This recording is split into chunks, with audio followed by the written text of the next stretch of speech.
আপনি আমি যেদিন মারা যাব, মসজিদের মাইকে যেদিন এলান জারি হবে, এই গ্রামের অমুক ব্যক্তি বেঁচে নাই, ইন্না লিল্লাহি ওয়া ইন্না ইলাইহি রাজিউন। আপনার আমার মৃত্যুর সংবাদ শোনার পরে ছেলেটা কেঁদে বলবে বাবা নাই, মেয়েটা কেঁদে বলবে বাবা নাই, প্রিয়তম স্ত্রী কেঁদে বলবে আমার স্বামী নাই, মা বাবা এসে থাকলে বলবে কলিজার ধনটা হারাইলাম। আত্মীয় স্বজন সবাই আপনার আমার মৃত্যুর সংবাদ শোনার পরে সবাই বাড়িতে এসে ভিড় জমাবে।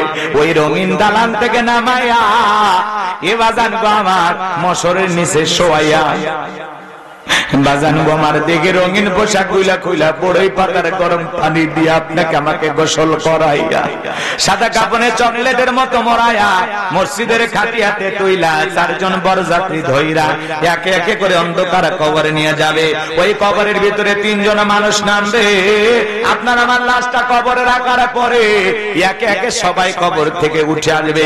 ওই কবরে লাশটা রাখার পরে দূর আকাশে একটু একটু দেখা যায়। এরপরে যখন বাসের বিছানা বিছায়া দেবে, এ বাজান গো আমার ওই ছিদ্রগুলো দিয়ে হালকা একটু আলো কবরে প্রবেশ করে। এরপরে যখন মাটি দিয়ে দেওয়া হয়, কবরটা হয়ে যায় ঘোর অন্ধকার। আত্মীয় স্বজন সবাই কবরে মাটি দিয়ে একে একে যখন চলে আসে, কবরে থাকা ব্যক্তি ওদের পায়ের আওয়াজ শুনতে পায়, চিৎকার মেরে ডেকে বলে একা রাইকা যাই, আমাকে সঙ্গে নিয়ে যাও। কিন্তু কবরে থাকা ব্যক্তির চিৎকার দুনিয়ার কেউ শুনতে পায় না। যে কবরে চলে গেল তার চাইতে অসহায় আর কেউ নাই। আমার নবীজি বলেন ক্বালা ক্বালা রাসূলুল্লাহ সাল্লাল্লাহু আলাইহি সাল্লাম, ইন্নামাল কুবুরু রাউযাতুম মিন রিয়াদিল জান্নাহ আও হুফরাতুম মিন হুফারিন নার। রাহু তিরমিজি। বিশ্বনবী ডেকে বলেন, যে ব্যক্তির আমল ভালো, মৃত্যুর সঙ্গে সঙ্গে আল্লাহ রাব্বুল আলামিন তার কবরটাকে জান্নাতের বাগান বানায়া দিবেন। বলুন সুবহানাল্লাহ। আর যে ব্যক্তির আমল খারাপ, আও হুফরাতুম মিন হুফারিন নার, তার কবরটা হবে জাহান্নামের আগুনের গর্ত। একবার যদি কারো কবর জাহান্নামের আগুনের গর্ত হয়ে যায়, তার কিন্তু বাঁচার কোনো উপায় নাই। আমার নবী যে এক জায়গায় বসা, আসমান থেকে জিবরাইল এসে বলে, নবী গো এই মুহূর্তে একটা আওয়াজ হলো, আপনি কি শুনতে পাইছেন?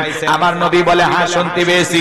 জিবরাইল ডেকে বলে, নবী গো আজ থেকে 70 বছর আগে আমার আল্লাহ পাক জাহান্নামের গর্তের মুখে একটা পাথর ছেড়ে দিয়েছিলেন। 70 বছর পরে এই মাত্র জাহান্নামের তলদেশে গিয়ে পাথরটা পৌঁছাইলো।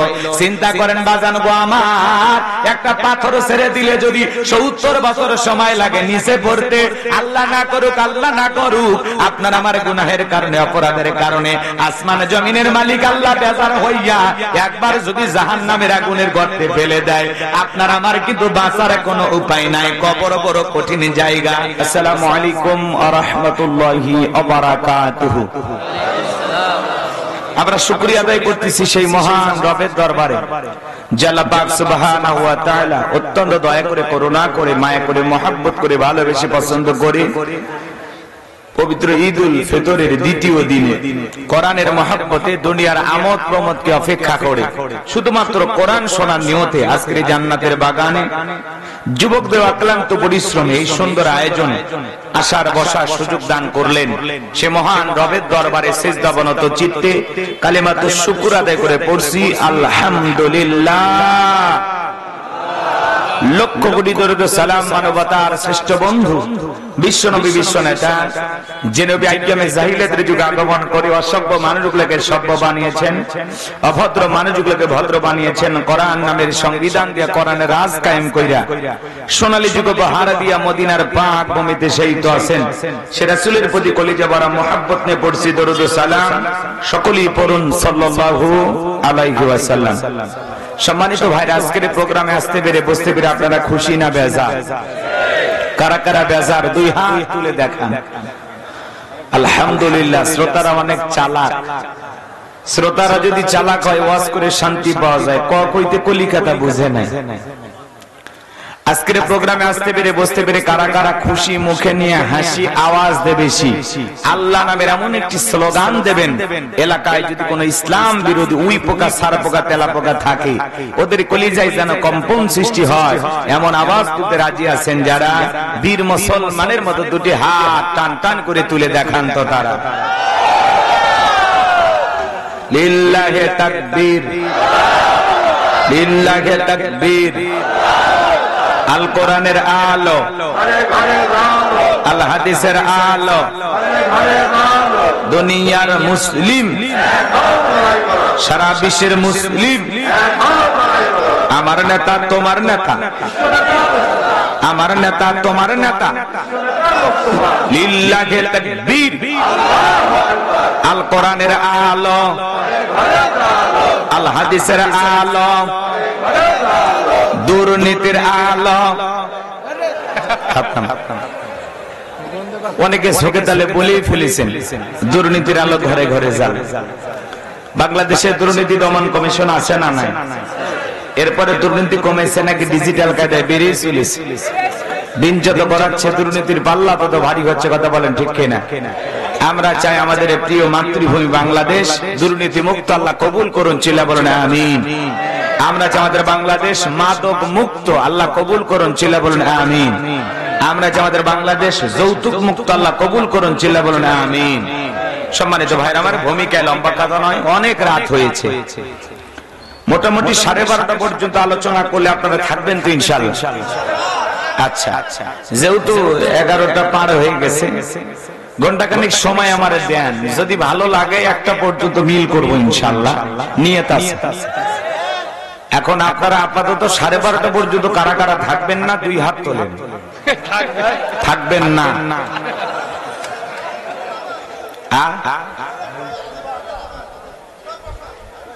কারা? সমস্যা হচ্ছে? আচ্ছা, ঠিক আছে, সমস্যা নাই। আপনারা একটু বসেন, কথা বললেন, ঠিক আছে? বসেন, এই সাইডে এসে বসেন। ভাই আপনি কষ্ট করতেছেন, আমার দেশি ভাই। ছেলে পেলে দেন, একটা যুবককে দেন। আমি কি বয়স্ক নাকি? না না, একটা যুবক হলে ভালো হয়। ঠিক আছে, ঠিক আছে। আচ্ছা, আমার দিনাজপুরের ভাই, বিরল থানায় বাড়ি, মহব্বত করতেছে, দেশি মানুষ, বোঝেন না? তারপরে এলাকার একটা মসজিদের ইমাম উনি, তাই না? তো ভাই যদি আরেকজনকে দেন, যুবককে দেন, ওইটা ভালো হয়। আচ্ছা, ঠিক আছে। এদিকে খেয়াল করে, কোন ভূমিকা দেব না। 12:30 পর্যন্ত আপাতত ধৈর্য নিয়ে একজন মানুষ ওঠা বসা করবেন না, এরকম নিয়ত যার যার আছে 2 হাত তুলে একবার শুধু বলবেন ইনশাআল্লাহ। একটু জোরে বলেন ইনশাআল্লাহ। বাস। হাত যারা তোলেন নাই, আফসোস করি না, আপনার শরীরে হয়তো বা শক্তি কম, এজন্য হাত তোলার শক্তিটা আল্লাহ আপনাকে দেয়নি। তো আফসোস নাই, কিন্তু ওঠার সুযোগ নেই। হাত তোলেন না, আফসোস নাই, কিন্তু ওঠার সুযোগ নেই। চুপচাপ বসে থাকা লাগবে। আর যদি বলেন না হুজুর আমি থাকতে পারবো না, তাহলে আস্তে করে এখনই চলে যান। শুরুই হয়নি, আপনি যান, আমার আফসোস নাই। কিন্তু 1 ঘন্টা আলোচনা শোনার পরে যদি ভালো লাগে সময় বাড়বে, না হলে দোয়া করে দেবো। ঠিক আছে তো ইনশাআল্লাহ? কোনো ভূমিকা নেই। এখন চলুন আমরা ডাইরেক্ট আলোচনায় চলে যাই।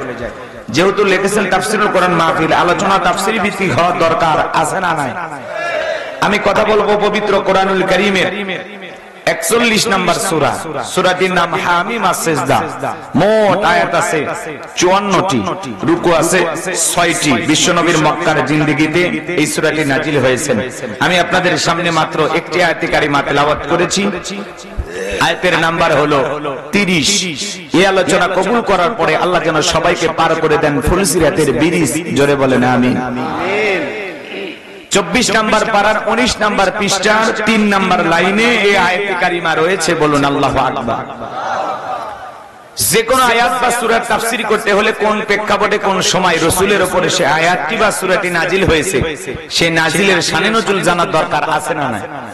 জোরে বলেন দরকার আছে না নাই? যদি শানে নজুল আলোচনা করা হয় তাহলে তাফসীর বুঝতে সহজ হয়। বলুন সুবহানাল্লাহ। তাহলে নবীজির উপরে কোন প্রেক্ষাপটে কোন সময় আল্লাহ তাআলা এই আয়াত কারিমাগুলো নাজিল করেছেন, আমি কি একটু বলবো? যদি আমি পুরোটা তুলে ধরতে চাই 2 ঘন্টা ওই দিকে চলে যাবে। সংক্ষিপ্ত করে বলে দিয়ে যায়। আমার ভাইয়েরা, বিশ্ব নবীর প্রিয় 2 জন মানুষ মাত্র 3 দিনের ব্যবধানে মারা গেলেন। আম্মা জানা খাদিজাতুল কুবরা রাদিয়াল্লাহু তাআলা আনহা মারা গেলেন। নবীকে মহব্বত করতেন। তার চাচা আবু তালেব মারা গেলেন। প্রিয় দুইজন মানুষকে হারায়া ব্যথিত হৃদয় নিয়ে আমার নবীজি যখন তায়েফে দাওয়াত দিতে গেলেন, তায়েফের মানুষেরা নবীজির দাওয়াত গ্রহণ না করে নবীজির জান্নাতি শরীর মোবারকে বৃষ্টির মতো পাথর নিক্ষেপ করলেন। নবীজির জান্নাতি শরীর মোবারক দিয়ে রক্ত ঝরতে শুরু হয়ে গেল। এত পাথর নিক্ষেপ করেছেন, পাথরের ভেতরে নবীজির দেহটা ঢেকে গেল। আমার ভাইয়েরা, নবীর প্রিয় সাহাবী হযরতে যায়েদ বিন হারেসা বলেন, পাথরগুলোকে আমি সরাইয়া ফেললাম, নবীজিকে আমি কোলের মধ্যে নিলাম। নবীজি যখন হুঁশ ফিরে পেল, আমাকে ডেকে বলে, যায়েদ, এখন কোন ওয়াক্তের নামাজের সময়? হযরতে যায়েদ ডেকে বলেন, নবী, এখন আসরের নামাজের সময়। বিশ্ব নবী ডেকে বলে, যায়েদ, আমারে তুমি ওযু বানায়া দাও। হযরতে যায়েদ নবীজিকে ওযু বানাইতে গিয়ে নবীজির পা মোবারক থেকে যখন জুতা খুলতে গেলেন, হযরতে যায়েদ তাকায়া দেখেন নবীজির শরীর থেকে রক্ত ঝরে ঝরে নবীজির জুতা মোবারকে রক্তগুলো জমা বেঁধে গেছে। অনেক কষ্ট করে নবীজির পা মোবারক থেকে জুতা খুললেন, নবীজিকে ওযু বানায়া দিলেন। বিশ্ব নবী সালাত আদায় করার পরে আসমান থেকে জিবরাইল এসে বলে, নবী, আপনি শুধু একবার অর্ডার দেন, একবার আদেশ দেন, যেই তায়েফের কাফের আপনাকে পাথর নিক্ষেপ করেছে, পাহাড় চাপা দিয়া ওদেরকে চিরজনমের মতো বিদায় করে দেওয়া হবে, ওদেরকে শেষ করে দেওয়া হবে, ধ্বংস করে দেওয়া হবে। বিশ্বনবী ডেকে বলে, জিবরাইল, ওরা না বুঝে আমাকে আঘাত করেছে, ওদেরকে যদি তুমি পাহাড় চাপা দিয়ে দুনিয়ার জমিন থেকে বিদায় করে দাও, তাহলে আমি কার কাছে কালেমার দাওয়াত পৌঁছায়া দেব? আমি তায়েফের মানুষদেরকে মাফ করে দিয়েছি, তুমি আমার আল্লাহর কাছে জানায়া দাও, আমার আল্লাহ যেন তায়েফের মানুষকে মাফ করে দেয়। কেমন দয়ালু নবী পাইছি বা জানবো আমার। নবীজি যখন তায়েফ থেকে ফিরে মক্কায় চলে গেলেন, 19 দিন পর্যন্ত আসমান থেকে নতুন কোন আয়াত কারিমা নাজিল হয় না, জিবরাইল আসে না, নতুন কোন আয়াত বা সূরা পাঠ করে নবীজিকে শোনায় না। কাফেররা সমালোচনা শুরু করে দিল। সাহাবায়ে কেরামদেরকে ডেকে বলে, ও নবীর সাহাবীরা, কি ব্যাপার, তোমাদের নবী তো নতুন কোন আয়াত পাঠ করে তোমাদেরকে শোনায় না, নতুন কোন সূরা পাঠ করে শোনায় না, নাকি নবীর উপরে যে জিন ভর করেছিল সেই জিনটা বিদায় নিয়েছে? জোরে কোন নাউজুবিল্লাহ। কাফেররা সমালোচনা শুরু করে দিল, ও নবীর সাহাবীরা, কি ব্যাপার, তোমাদের নবী তো নতুন কোন আয়াত বা নতুন কোন সূরা পাঠ করে আমাদেরকে শোনায় না, নাকি নবীজির আল্লাহ তাকে ভুলে গেছেন? জোরে কোন নাউজুবিল্লাহ। এইভাবে তারা সমালোচনা করতে লাগলেন। আমার ভাইয়েরা, 19 দিন পরে আসমান থেকে জিবরাইলকে পাঠায়া আমার আল্লাহ রাব্বুল আলামিন এই পাওয়ারফুল আয়াতি কারিমাগুলো নাজিল করলেন। আমার আল্লাহ পাক জানায়া দিলেন, ইন্নাল্লাযীনা ক্বালু রাব্বুনাল্লাহু সুম্মা ইসতাকামু তাতানাজ্জালু আলাইহিমুল মালাইকাতু আল্লা তাখাফু ওয়া লা তাহজানু ওয়া আবশিরু বিল জান্নাতিল্লাতী কুনতুম তুআদুন।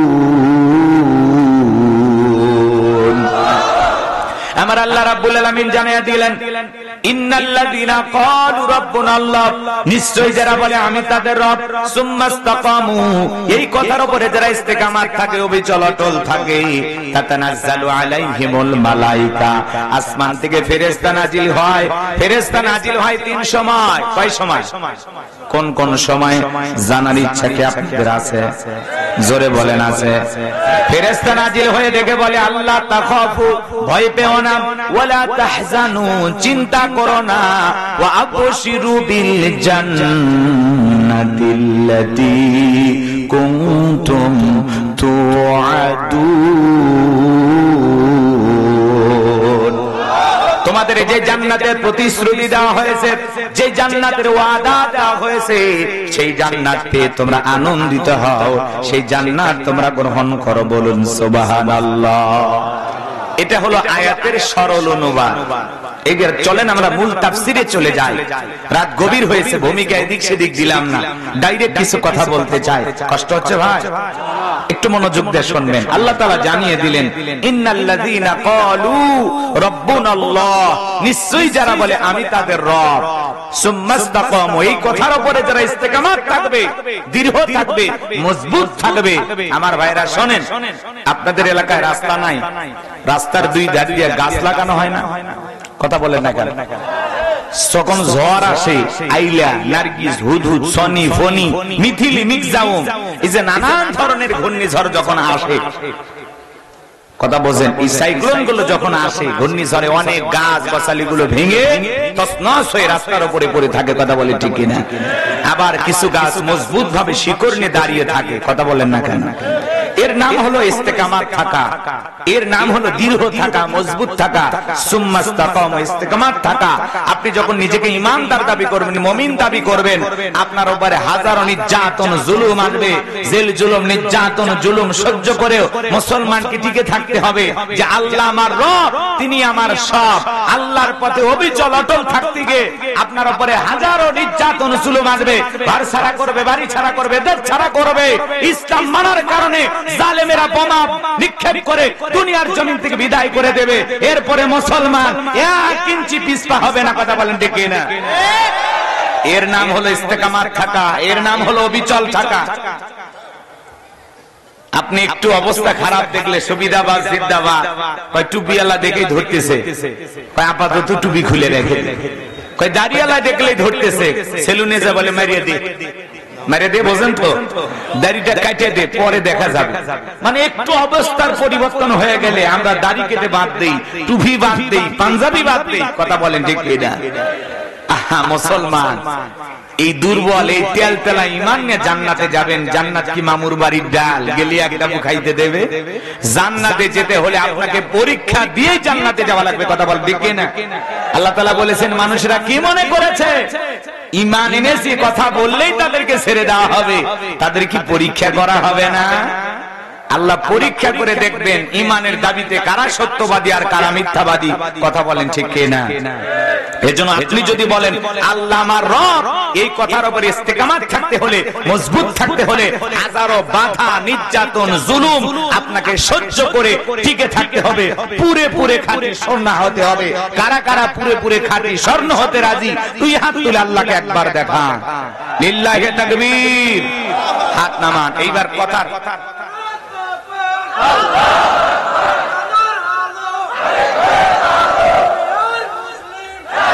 আমার ভাইয়েরা গভীর মনোযোগ।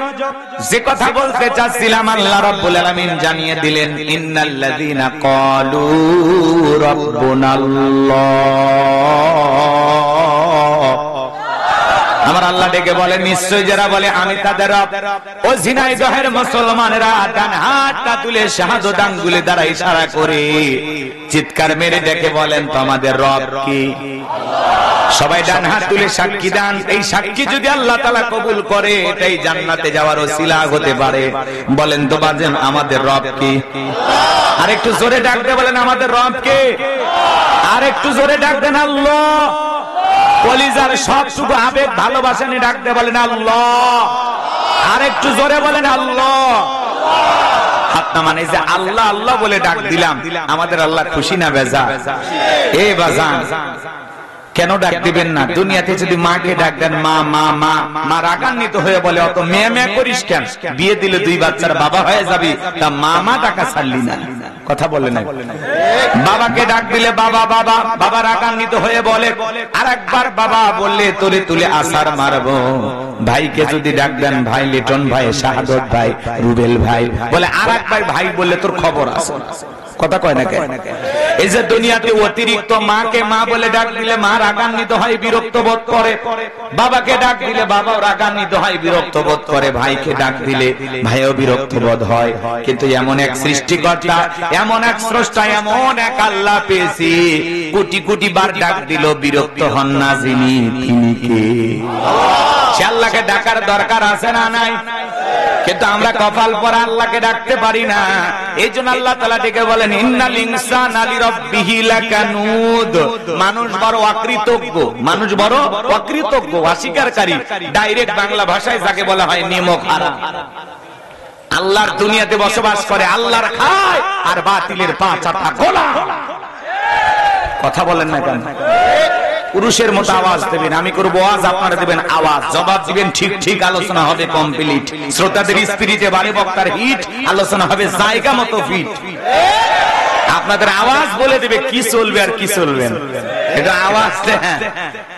ঈদ তো হয়ে গেছে, পরের বছর ঈদ পর্যন্ত বাঁচবো কিনা গ্যারান্টি আছে? এত আশা করেন কে? এত আশা করেন কে? এদিক শোনেন, কষ্ট হচ্ছে? কি বলতে চাচ্ছিলাম, আমরা বড় অকৃতজ্ঞ। অনেকের বাড়িতে মিস্টার ডগ আছে, চেনেন তো? চার পাওয়া কুকুর চেনেন না? হ্যাঁ, আমাদের বগুড়াতে বা গাইবান্ধায় ডাইরেক্ট কয় কুত্তে। অনেক জায়গায় অনেক নাম আছে, কুকুর, কুত্তা। হ্যাঁ, রাগ করছেন? আচ্ছা, এই কুকুর অনেকের বাড়িতে আছে না নাই?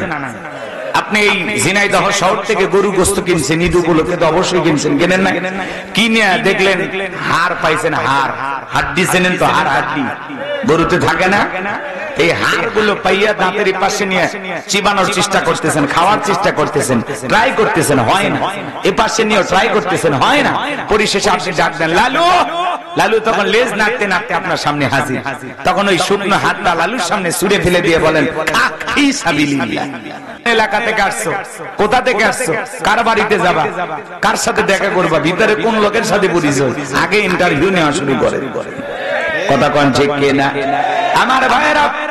এরপরে যখন ভিতর থেকে আওয়াজ আসে লালু চুপ কর, তখন বলে প্রবেশের অনুমতি আছে, যাও আমি দেখতেছি।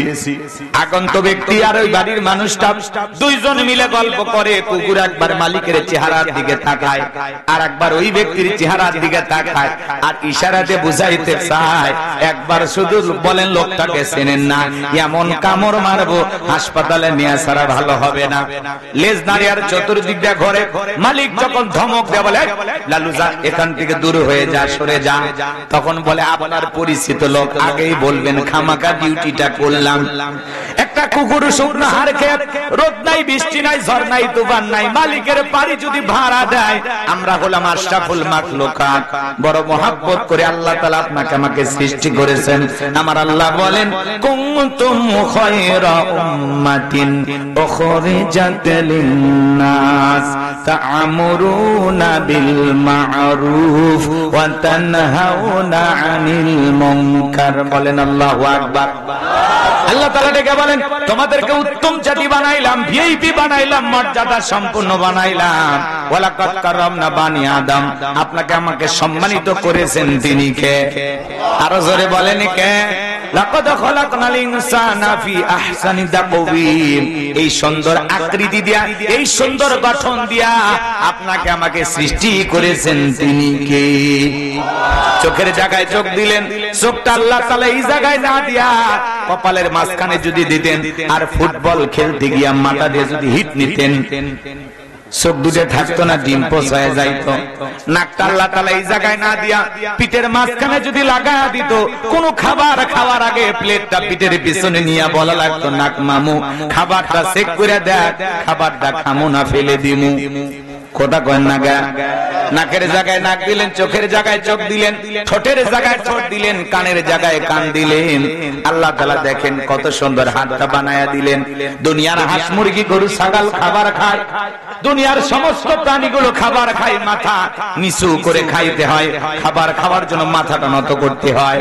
আমার আল্লাহ ডেকে বলে বান্দা, তোমাকে আমি আমার আশরাফুল মাখলুকাত বানাইলাম, সৃষ্টির সেরা বানাইলাম। খাবার খাওয়ার জন্য তোমার মাথাটা নত করতে হবে না, সুন্দর করে ডিজিটাল কাটা চামচলা হাত লাগায়া দিলাম, গিটাই গিটাই ভাঁজ দিয়েছেন। কথাই বোঝেন না মনে হয়? এই যে গিরে গিরে এই যে ভাঁজ করে দিয়েছেন, এরকম হাতটা না দিয়া যদি আল্লাহ বাঁশের মতো সোজা করে দিতেন, কেমনে খাইতেন? এরকম তুলে খাইতেন। যেমনি ইচ্ছা ভাঁজ করা যায়, পিঠের পিছনে নেওয়া যায়, এমনি করা যায়, অমনি করা যায়, এভাবে তুলে তুলে নেওয়া যায়। কি সুন্দর হাতের স্টাইল! কে বানাইছে? কে? আরে এই যে ঈদের জার্নিতে যখন একটা লোক টেনে উঠেছে, চিন্তা করে আল্লাহ এই যে মানুষ গুতাই, কেউ বলে এদিক সরেন ওদিক সরেন, আল্লাহ গো যদি হাতের মধ্যে আর পায়ের মধ্যে নাট লাগায় দিতাম, তাহলে এই পা আর হাতগুলো খুলে ব্যাগের ভিতরে রেখে দিতাম, আটোসাটো হইতাম, মানুষের ঠেলা কুটা খাওয়া লাগতো না। এই কথা ভেবে আল্লাহর বান্দা জার্নি করতে গিয়ে ট্রেনের ভিতরে ভ্রমণ করতে গিয়ে ঘুমের মধ্যে চলে গেছে। ঘুম থেকে জায়গা উঠা দেখে ব্যাগটা নাই।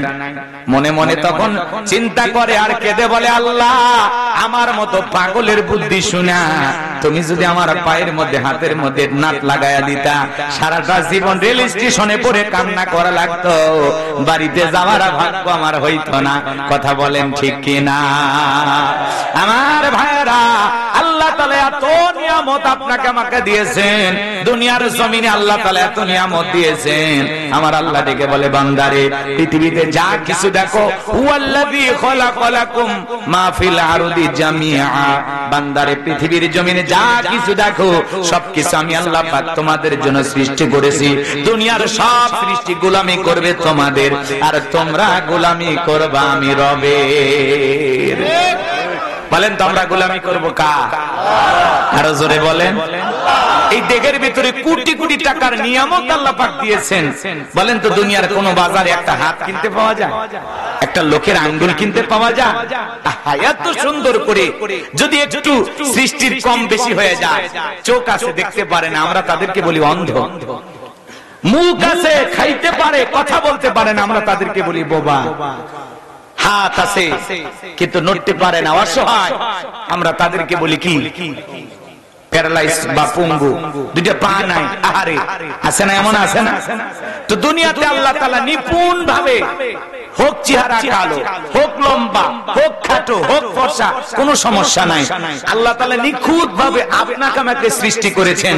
আল্লাহ চাইলে প্রতিবন্ধী বানাইতে পারতেন, আল্লাহ চাইলে অন্ধ, বোবা, কানা, ল্যাংড়া, লুলা বানাইতে পারতেন, আল্লাহ চাইলে হিজড়াও বানাইতে পারতেন। কথা কয় না? আপনাদের ঝিনাইদহে তো হিজড়া চেয়ারম্যান নজরুল নাম নাকি না? নজরুল ইসলাম ঋতু বেচারা, সেই কিন্তু ভাইরাল চেয়ারম্যান। কথা কয় না কেন? বাংলাদেশের প্রথম তৃতীয় লিঙ্গের একজন মানুষ চেয়ারম্যান হয়েছে। আপনারা ভাগ্যবান এই দিক দিয়ে যে আপনাদের জেলার নাম প্রথমে চলে আসবে। কথা কি বুঝতে পারছেন? এরা মানুষের সাথে মিশতে পারে। কথা কয় না কেন? কি হয়েছে? কেমন যেন লাগতেছে? হ্যাঁ, হিজড়ের কথা শুনলে মন খারাপ হয় না? তৃতীয় লিঙ্গের মানুষ, ওরাও মানুষ। আল্লাহ চাইলে আপনাকে আমাকে হিজড়া বানাইতে পারতেন। কথা বলেন ঠিক কিনা? ওই রানী, ঋতু, নজরুল, ওদের মতো আপনাকে আমাকে বানাইতে পারতেন। হাই রে, ভাইরাল হিজড়া কিন্তু আপনাদের এটা। তো যাই হোক, আমি চেয়ারম্যান মানুষ, সম্মান দিয়ে বলতেছি, বাংলাদেশে এরকম কলু বালা, অবশ্যই আপনি আমাদের রব বলেন আল্লাহু আকবার। আমার ভাইরা, এরপরে পৃথিবীর জমিনে আসার পরে আল্লাহ রাব্বুল আলামিন সর্বপ্রথম যে আয়াতে কারিমা নাজিল করলেন, আমার আল্লাহ পাক জানিয়ে দিলেন, ইকরা বিসমি রাব্বিকাল্লাযী খলাক, পড়ো তোমার রবের নামে যিনি তোমাদেরকে সৃষ্টি করেছেন। এই আয়াতের ভিতরে রব শব্দ আছে না নাই? আরো জোরে বলেন। রবের জ্ঞান শিক্ষা পাওয়া যায় কোথায়? মসজিদ, মাদ্রাসা নাকি স্কুল, কলেজে? মাদ্রাসায়। কথা বলেন ঠিক কিনা? মাদ্রাসার ছোট ছোট বাচ্চারা কি সুন্দর করে পড়াশোনা করে। ছোট বাচ্চা বৈশা বৈশা পেশাব করে, ঢিলে কুলুপ ব্যবহার করে, পেশাব করে, পানি নাই, টিস্যু নাই, মাটি ব্যবহার করে। ছোট্ট বাচ্চা মাদ্রাসায় পড়ে বাড়ি থেকে মাকে সালাম দেয়, বাবাকে সালাম দেয়, পাড়া প্রতিবেশী, বন্ধু বান্ধব দেখলে সালাম দেয়। আর কত ছেলে দেখবেন বাজান গো আমার, স্কুলে পড়াশোনা করে, ব্যাগটা পিছনে ঝুলানো আছে, রাস্তার মধ্যে পেশাব করতেছে আর পেশাব দিয়ে লিখতেছে। কথা কয় না? একজনকে জিজ্ঞাসা করলাম, বাবা পেশাব করতেছ আর লিখতেছ, দাঁড়ায় কেন পেশাব করো? তোমাদের স্কুলে কি কোনো আদব কায়দা শেখানো হয় না? ডেকে বলে, হুজুর প্রাইমারি পেশাবখানায় যা দেখি আমার সারিটাই দাঁড়িয়ে থেকে পেশাব করে। তার মানে যেমন দেখতেছে তেমন শিখতেছে। কথা বলেন ঠিক কিনা? কত ছেলে কলেজে ভার্সিটিতে পড়াশোনা করে, পালসার গাড়ি নিয়ে ঘোরাফেরা করে, এদিক ওদিক বাউলি মারে, ভেঁকা ভেঁকা তেরা ভেঁকা করে, রাস্তার মধ্যে গাড়িটা ব্রেক কইরা সেন্টার টান দিয়া কুকুরের মতো দাঁড়িয়ে থেকে পেশাব করে, বসেও না। এরকম নির্লজ্জ বেহায়া বেয়াদব সন্তানও আছে না? দাঁড়িয়ে থেকে পেশাব করে, পানিও নেয় না, কিছুও নেয় না, আছে না নাই ভাই? গতকালকে কয়েকজন যে মোটরসাইকেল চালাইতে গিয়া আল্লাহ দুনিয়া থেকে বিদায় নিছে, হিসাব করে দেখা যায় না, বেশ কয়েকজন মারা গেছে। আমি গতকালকে মাহফিল করলাম সেই সাতক্ষীরা শ্যামনগর, যাবার পথে বহু জায়গায় দেখলাম, বাপ রে বাপ, খালি মোটরসাইকেল। দুর্ঘটনা যতগুলো ঘটছে সব কি মোটরসাইকেল। ছোট ছোট পোলাপান, কিশোর গ্যাং, এরা আবার নাম দিচ্ছে কিশোর গ্যাং। 12-14 বছর বয়স, আজকে যুব সমাজ নষ্ট হয়ে যাচ্ছে। আমাদের কলিজার টুকরা ভবিষ্যৎ প্রজন্ম যারা, এরা ছোট ছোট কথায় মানুষ হত্যা করতেছে, বন্ধু হয়ে বন্ধুকে মারতেছে, এই সমাজে অস্থিরতা কাজ করতেছে। কথা বলেন ঠিক কিনা? শান্তি নাই, শান্তি উঠে গেছে। শান্তি আসবে তখন কোরআনের সমাজ কায়েম করতে পারবো যখন। আল্লাহর বিধান কায়েম না হওয়া পর্যন্ত সমাজে শান্তি আসবে না। কথা বলেন ঠিক কিনা? আজকে কিশোর গ্যাং পাড়া মহল্লায় সব জায়গায় করে উঠেছে। বাবা সন্তানের প্রতিবাদ করতে গিয়ে সেই কিশোর গ্যাংয়ে কবলে পড়িয়া বাবাকেও মাইরে পিটে হত্যা করেছে। আছে না নাই? জোরে বলেন আছে না নাই? এই কিশোর গ্যাংয়ের হাতে বইরা, এই কিশোর গ্যাংয়ের হাতে বইরা প্রতিদিন মানুষ জীবন দিচ্ছে, জানমাল হারাচ্ছে, টাকা পয়সা, অস্থিরতা বিরাজ করতেছে। এই সমাজে পরিবর্তন আসবে তখন, কোরআনের সমাজ কায়েম করতে পারবো যখন। কথা বলেন ঠিক কিনা? লম্বা হবে, লম্বা করব না। এজন্য সন্তানকে যদি আদর্শ মানুষ বানাতে চান, মাদ্রাসায় পড়ানো ছাড়া বিকল্প কোনো রাস্তা খোলা নাই। কথা বলেন ঠিক কিনা? সন্তানকে সুশিক্ষা দিতে হলে মাদ্রাসায় পড়ানোর দরকার আছে না নাই? আরো জোরে বলেন আছে না নাই? আমার ভাইরা, লম্বা হবে, লম্বা করব না, সংক্ষিপ্ত কথা বলে দিয়ে যায়। যে কথা বলতে যাচ্ছিলাম, আল্লাহ রাব্বুল আলামিন পবিত্র কুরআনুল কারীমের সর্বপ্রথম যে সূরা, সূরাটির নাম হলো ফাতিহা, তার 1 নাম্বার আয়াত, আলহামদুলিল্লাহি রাব্বিল আলামিন। সমস্ত প্রশংসা, যাবতীয় প্রশংসার একমাত্র মালিক তিনি, সৃষ্টিকুলের রব, আমাদের প্রতিপালক, আমাদের আল্লাহ যিনি। আয়াতের ভিতরে রব শব্দ আছে না নাই? আপনি আমি যখন রুকুতে চলে গেলাম, কি তাসবিহ পাঠ করি, সুবহান রাব্বিয়াল আযীম, সুবহান রাব্বিয়াল আযীম, সুবহান রাব্বিয়াল আযীম। রব শব্দ আছে না নাই? রুকুতে দাঁড়ানোর সময় কি বলি, সামিআল্লাহু লিমান হামিদা, রব্বানা লাকাল হামদ। রব শব্দ আছে না নাই? এরপরে আপনি আমি যখন সিজদায় চলে যাই, মাথাটা নত করে মালিককে সিজদা দেই, কি তাসবিহ পাঠ করি, সুবহান রাব্বিয়াল আ'লা, সুবহান রাব্বিয়াল আ'লা, সুবহান রাব্বিয়াল আ'লা। রব শব্দ আছে না নাই? অনেকে খালি যা বলতেছে সুবহানাল্লাহ, সুবহানাল্লাহ, সুবহানাল্লাহ, সুবহানাল্লাহ, সুবহানাল্লাহ কয় না, সবিনের তেল কয়, আল্লাহ ভালো জানে, খালি ফিস ফিস, সুবহানাল্লাহ, সুবহানাল্লাহ।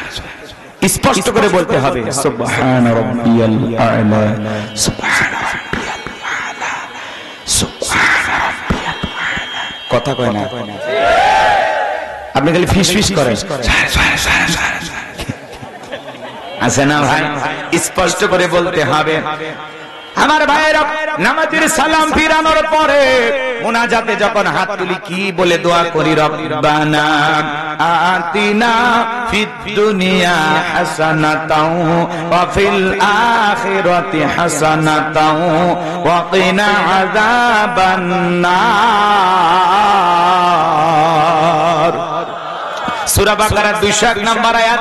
আল্লাহর কাছে ডেকে বলি, হে আমাদের রব, আমাদেরকে দুনিয়ার কল্যাণ দান করো, আখিরাতের কল্যাণ দান করো, ওই কঠিনে জাহান্নামের আগুন থেকে আমাদের মুক্তি দাও। ইহকাল পরকালের কল্যাণ দেওয়ার একমাত্র মালিক কে? আরো জোরে বলেন কে? জাহান্নামের আগুন থেকে বাঁচানোর একমাত্র মালিক কে? আমার ভাইয়েরা, পবিত্র কুরআনুল কারীমের সর্বশেষ যেই সূরা, সূরাটির নাম হলো নাস, তার 1 নাম্বার আয়াত, কুল আউযু বিরাব্বিন নাস। এই আয়াতের ভিতরে রব শব্দ আছে না নাই? জীবনে এর পরতে পরতে সব জায়গা রব। আপনি আমি যেদিন মারা যাব, মসজিদের মাইকে যেদিন এলান জারি হবে, এই গ্রামের অমুক ব্যক্তি বেঁচে নাই, ইন্না লিল্লাহি ওয়া ইন্না ইলাইহি রাজিউন। আপনার আমার মৃত্যুর সংবাদ শোনার পরে ছেলেটা কেঁদে বলবে বাবা নাই, মেয়েটা কেঁদে বলবে বাবা নাই, প্রিয়তম স্ত্রী কেঁদে বলবে আমার স্বামী নাই, মা বাবা এসে থাকলে বলবে কলিজার ধনটা হারাইলাম। আত্মীয় স্বজন সবাই আপনার আমার মৃত্যুর সংবাদ শোনার পরে সবাই বাড়িতে এসে ভিড় জমাবে। ওই রঙিন দালান থেকে নামায়া এ বাজান গো আমার মশরের নিচে শোয়াইয়া, বাজান গো আমার দেখে রঙিন পোশাক খুইলা খুইলা বড়ই পাতার গরম পানি দিয়ে আপনাকে আমাকে গোসল করাইয়া, সাদা কাপড়ে চকলেটের মতো মরাইয়া, মসজিদের খাটিয়াতে তুইলা 4 জন বরযাত্রী ধইরা একে একে করে অন্ধকার কবরে নিয়ে যাবে। ওই কবরের ভিতরে 3 জন মানুষ নামবে। আপনার আমার লাশটা কবরে রাখার পরে একে একে সবাই কবর থেকে উঠে আসবে। ওই কবরে লাশটা রাখার পরে দূর আকাশে একটু একটু দেখা যায়। এরপরে যখন বাসের বিছানা বিছায়া দেবে, এই বাজান গো আমার ওই ছিদ্রগুলো দিয়ে হালকা একটু আলো কবরে প্রবেশ করে। এরপরে যখন মাটি দিয়ে দেওয়া হয়, কবরটা হয়ে যায় ঘোর অন্ধকার। আত্মীয় স্বজন সবাই কবরে মাটি দিয়ে একে একে যখন চলে আসে, কবরে থাকা ব্যক্তি ওদের পায়ের আওয়াজ শুনতে পায়, চিৎকার মেরে ডেকে বলে একা রাইকা যাইও না, আমাকে সঙ্গে নিয়ে যাও। কিন্তু কবরে থাকা ব্যক্তির চিৎকার দুনিয়ার কেউ শুনতে পায় না। যে কবরে চলে গেল তার চাইতে অসহায় আর কেউ নাই। আমার নবীজি বলেন ক্বালা ক্বালা রাসূলুল্লাহ সাল্লাল্লাহু আলাইহি সাল্লাম, ইন্নামাল কুবুরু রাউযাতুম মিন রিয়াদিল জান্নাহ আও হুফরাতুম মিন হুফারিন নার, রাহু তিরমিজি। বিশ্ব নবী ডেকে বলেন যে ব্যক্তির আমল ভালো, মৃত্যুর সঙ্গে সঙ্গে আল্লাহ রাব্বুল আলামিন তার কবরটাকে জান্নাতের বাগান বানায়া দিবেন। বলুন সুবহানাল্লাহ। আর যে ব্যক্তির আমল খারাপ, আও হুফরাতুম মিন হুফারিন নার, তার কবরটা হবে জাহান্নামের আগুনের গর্ত। একবার যদি কারো কবর জাহান্নামের আগুনের গর্ত হয়ে যায়, তার কিন্তু বাঁচার কোনো উপায় নাই। আমার নবী যে এক জায়গায় বসা, আসমান থেকে জিবরাইল এসে বলে নবী গো, এই মুহূর্তে একটা আওয়াজ হলো, আপনি কি শুনতে পাইছেন? আমার নবী বলে হ্যাঁ শুনতে পেয়েছি। জিবরাইল ডেকে বলে নবী গো, আজ থেকে 70 বছর আগে আমার আল্লাহ পাক জাহান্নামের গর্তের মুখে একটা পাথর ছেড়ে দিয়েছিলেন। 70 বছর পরে এই মাত্র জাহান্নামের তলদেশে গিয়ে পাথরটা পৌঁছাইলো। চিন্তা করেন বাজান গো আমার, একটা পাথর ছেড়ে দিলে যদি 70 বছর সময় লাগে নিচে পড়তে, আল্লাহ না করুক, আল্লাহ না করুক, আপনার আমার গুনাহের কারণে, অপরাধের কারণে আসমান জমিনের মালিক আল্লাহ বেজার হইয়া একবার যদি জাহান্নামের আগুনের গর্তে ফেলে দেয়, আপনার আমার কিন্তু বাঁচার কোনো উপায় নাই। কবর বড় কঠিন জায়গা। আল্লাহ তাআলা ডেকে বলেন ফামাই আমাল মিসকালা যাররাতিন খায়রান ইয়ারা ওয়া মাই আমাল মিসকালা যাররাতিন শাররান ইয়ারা। বান্দারে, যাররা পরিমাণ অনুপরিমাণে যদি নেক আমল করো, ওইটাও তোমার আমল নামায় লিপিবদ্ধ করা হবে। আবার যাররা পরিমাণ অনুপরিমাণে যদি বদ আমল করো, ওইটাও তোমার আমল নামায় লিপিবদ্ধ করা হবে। আর যারা গুনাহ নিয়ে একবার অন্ধকার কবরে যাবে, ওই কবরের ডানের মাটি বামে চলে যাবে, বামের মাটি ডানে চলে যাবে। এমন জোরে চাপ দেবে বাজার, এক পাথরের হার অন্য পাথরে ঢুকে চলে যাবে। ওই কবরে থাকা অন্ধ ফেরেশতা চোখে দেখে না, কানে শোনে না, হাতুড়ি আঘাত করলে দেহটা চূর্ণ বিচূর্ণ হয়ে যাবে। কবরে থাকা বিষাক্ত সাপ একবার যদি সবল মারে, পা থেকে মাথা পর্যন্ত বিষের যন্ত্রণা, দেহটা চলে যাবে। ওই কবর কিন্তু জায়গা ভালো না। হযরত ওসমান জান্নাতের সার্টিফিকেট প্রাপ্ত সাহাবী, এরপরে কবর থেকে অজরে চোখের পানি ছেড়ে দিয়া কান্না করেন। সাহাবায়ে কেরাম জিজ্ঞাসা করেন ভাই ওসমান, আপনি কেন কান্না করেন? নবীর প্রিয় সাহাবী হযরত ওসমান ডেকে বলেন, এই কবর হলো প্রত্যেকটা মানুষের প্রথম মঞ্জিল, প্রথম ঘাঁটি, প্রথম স্টেশন। এই কবরের ভিতরে 3টা প্রশ্ন করা হবে। যে সঠিক উত্তর দিতে পারবে তার মিজান ফুলসিরাতে কোনো টেনশন নাই। ওই কবরের ভিতরে আপনাকে আমাকে 1 নাম্বার প্রশ্ন করা হবে, মার রব্বুকা, তোমার রব কে? প্রশ্নের ভিতরে রব শব্দ আছে না নাই? রুহের জগৎ থেকে শুরু হয়ে গেছে, জীবনের পরতে পরতে সব জায়গায় রব। কবরে ঢোকা মাত্র আপনাকে আমাকে প্রশ্ন করা হবে, মার রব্বুকা, তোমার রবকে?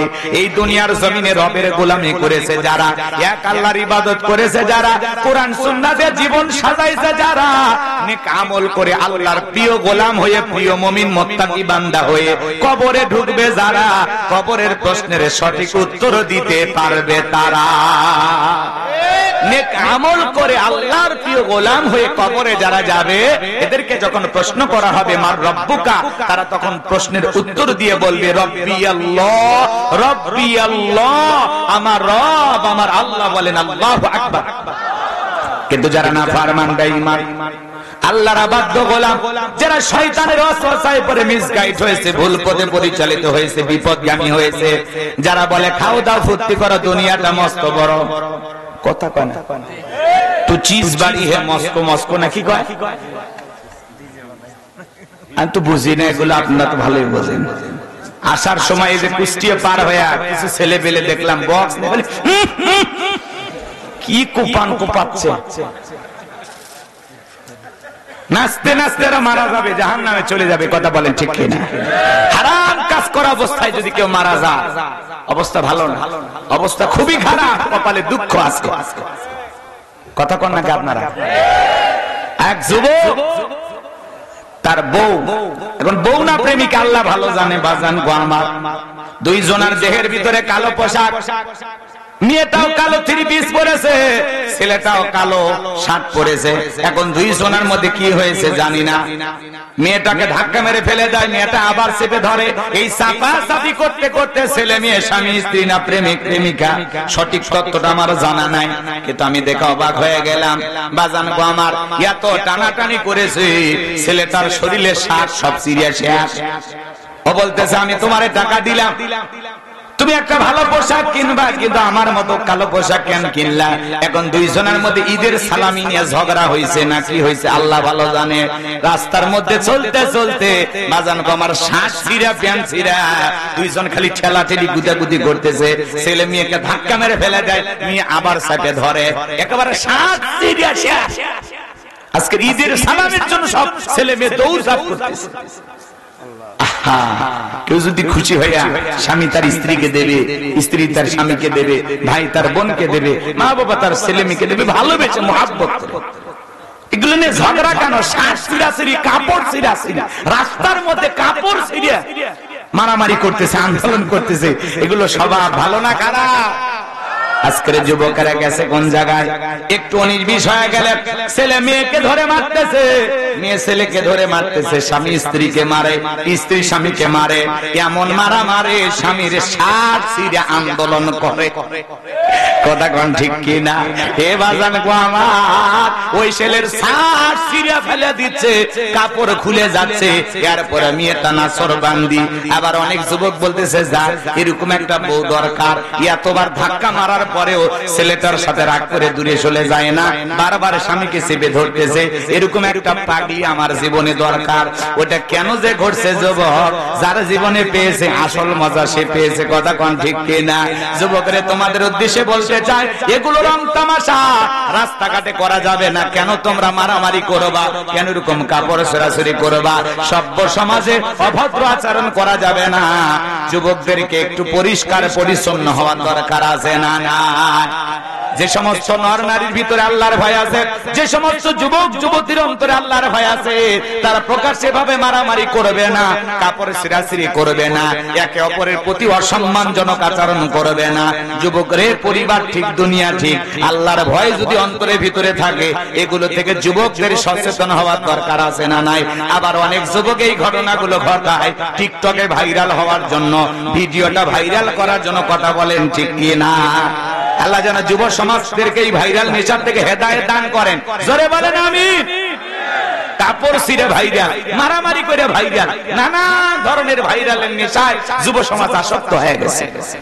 দেখলেন এক যুবক সাপ নিয়ে টিকটক বানাইতে গিয়া সাপের কামড়ে মারা গেছে।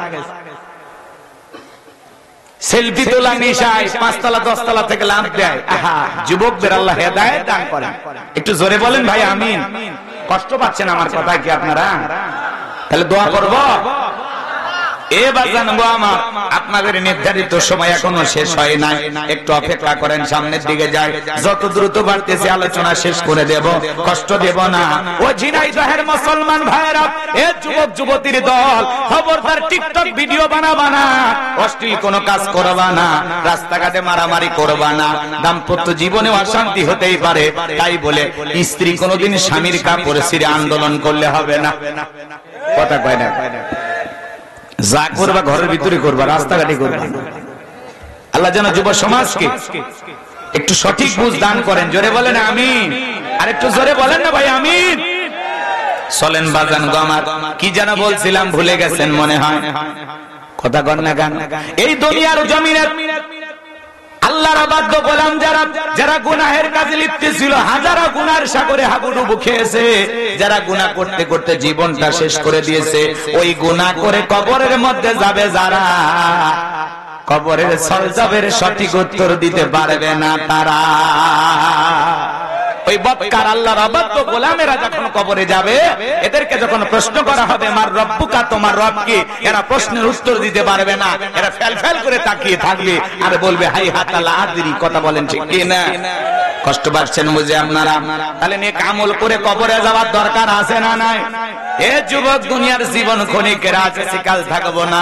ওই কবর কিন্তু কঠিন জায়গা, কবর কিন্তু জায়গা ভালো না। কথা বলেন ঠিক কি না? 6 দিন পরে নখ কচে যাবে, 9 দিন পরে চুল, কবর গায়ের সামান নিতে কইরো না কেউ ভুল। 6 দিন পরে নখ কষে যাবে, 9 দিন পরে চুল, কবর গায়ের সামান নিতে কইরো না কেউ ভুল। কবর জায়গা ভালো নয়, কবর জায়গা ভালো নয়। আমল দিয়ে কবর গৃহ সাজিয়ে নিতে হয়, কবর জায়গা ভালো নয়, কবর জায়গা ভালো নয়।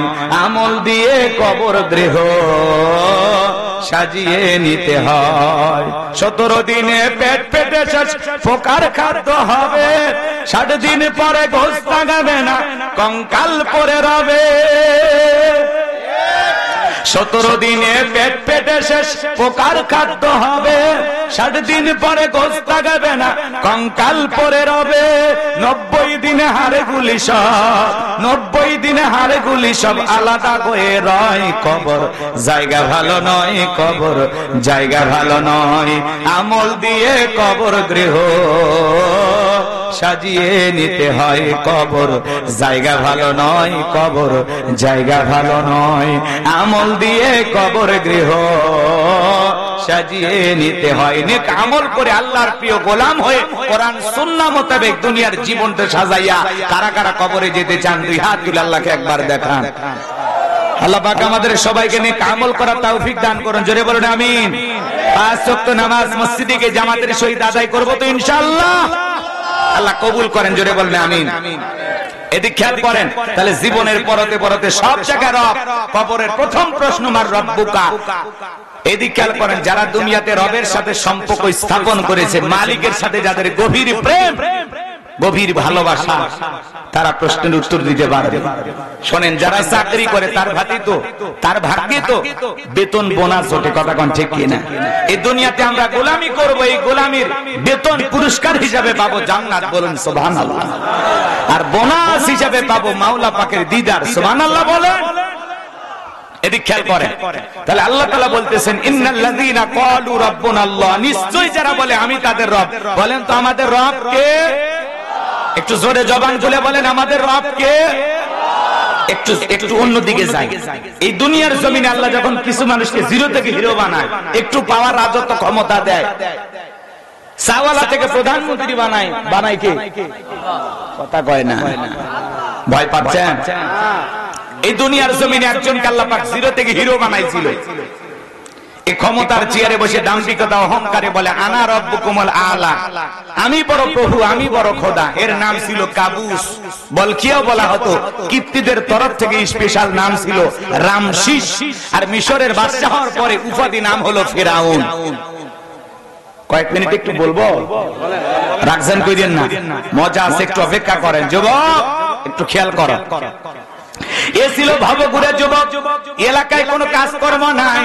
বাল্যকালের বন্ধু হামানকে মিশরের দিকে রওনা করলো। ভবঘুরে যুবক মানে বোঝেন না? কিছু কিছু যুবক আছে ইয়াবা ফেন্সিডিল গাঁজা মদ খায়া গাছ ধাক্কা মারে কই ভাইজান সাইড দেন। বউ যদি দরজা খোলে অমুকের বাপ তুমি ঢোলো না, কয় মা তুমি বুঝবা না আজ একটু বেশি পরিমাণে মাল খাসি। কথা কোন ঠিক খেয়ে না। এই যে গতকালকে ঈদের দিনে কত যুবক মাতলামি করতেছে, মদ খায়া মোটরসাইকেল চালাইতেছে, নিজেকে কন্ট্রোল করতে পারে না, দুর্ঘটনায় মারা গেল। এক যুবক দেখলাম বাজান গো আমার মদ খাইছে, এমন খাওয়া খাইছে, মদ খায় মোটরসাইকেল চালাইতেছে, মদের নেশা, নেশার তিনি কেমন ভাবে উঠছে বাজান গো আমার। এইবার মোটরসাইকেল থামে রাইখা রাস্তার মধ্যে এরকম দুলতে দুলতে দুলতে লোকটা পড়েই গেল। মানে নেশা লাগছে, কথা বোঝেন না, মানে মাতাল তো ঠিক না। দেখলেন না কয়েকদিন আগে একটা মাতাল ছেলে নেশাগ্রস্ত একটা সন্তানকে বাবা ওই নেশাগ্রস্ত সন্তানের অত্যাচারে অতিষ্ঠ হয়ে মা বাবাকে গালিগালাজ করতে সহ্য করতে না পেরে বৃদ্ধ বাবা গাজীপুরে কুড়াল দিয়া কুপাইয়া ছেলেকে বিদায় করছে। এই মাতালদের অত্যাচার সহ্য করা যায় না। যারা নিশাদ্রব্য পান করো, মাদক সেবন করো, এ যুবক মনে রাখবা এই নেশাখোরেরা ভালো বাবা হতে পারে না, ভালো স্বামী হতে পারে না, ভালো মানুষ হতে পারে না।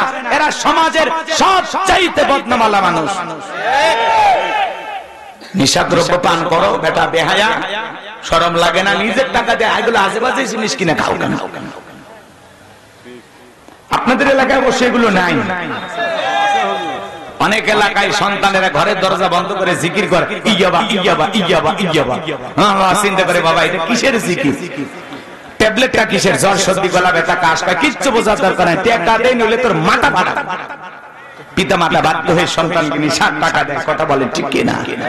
আজকে সমাজ নিশার সাগরে হাবুডুবু খায়, ওপর থেকে আওয়াজ দেওয়া হয় আমরা মদ নেশা এগুলো বন্ধ করার ব্যাপারে একটা বিশাল পদক্ষেপ হাতে নিয়েছে। ঘোড়ার ডিম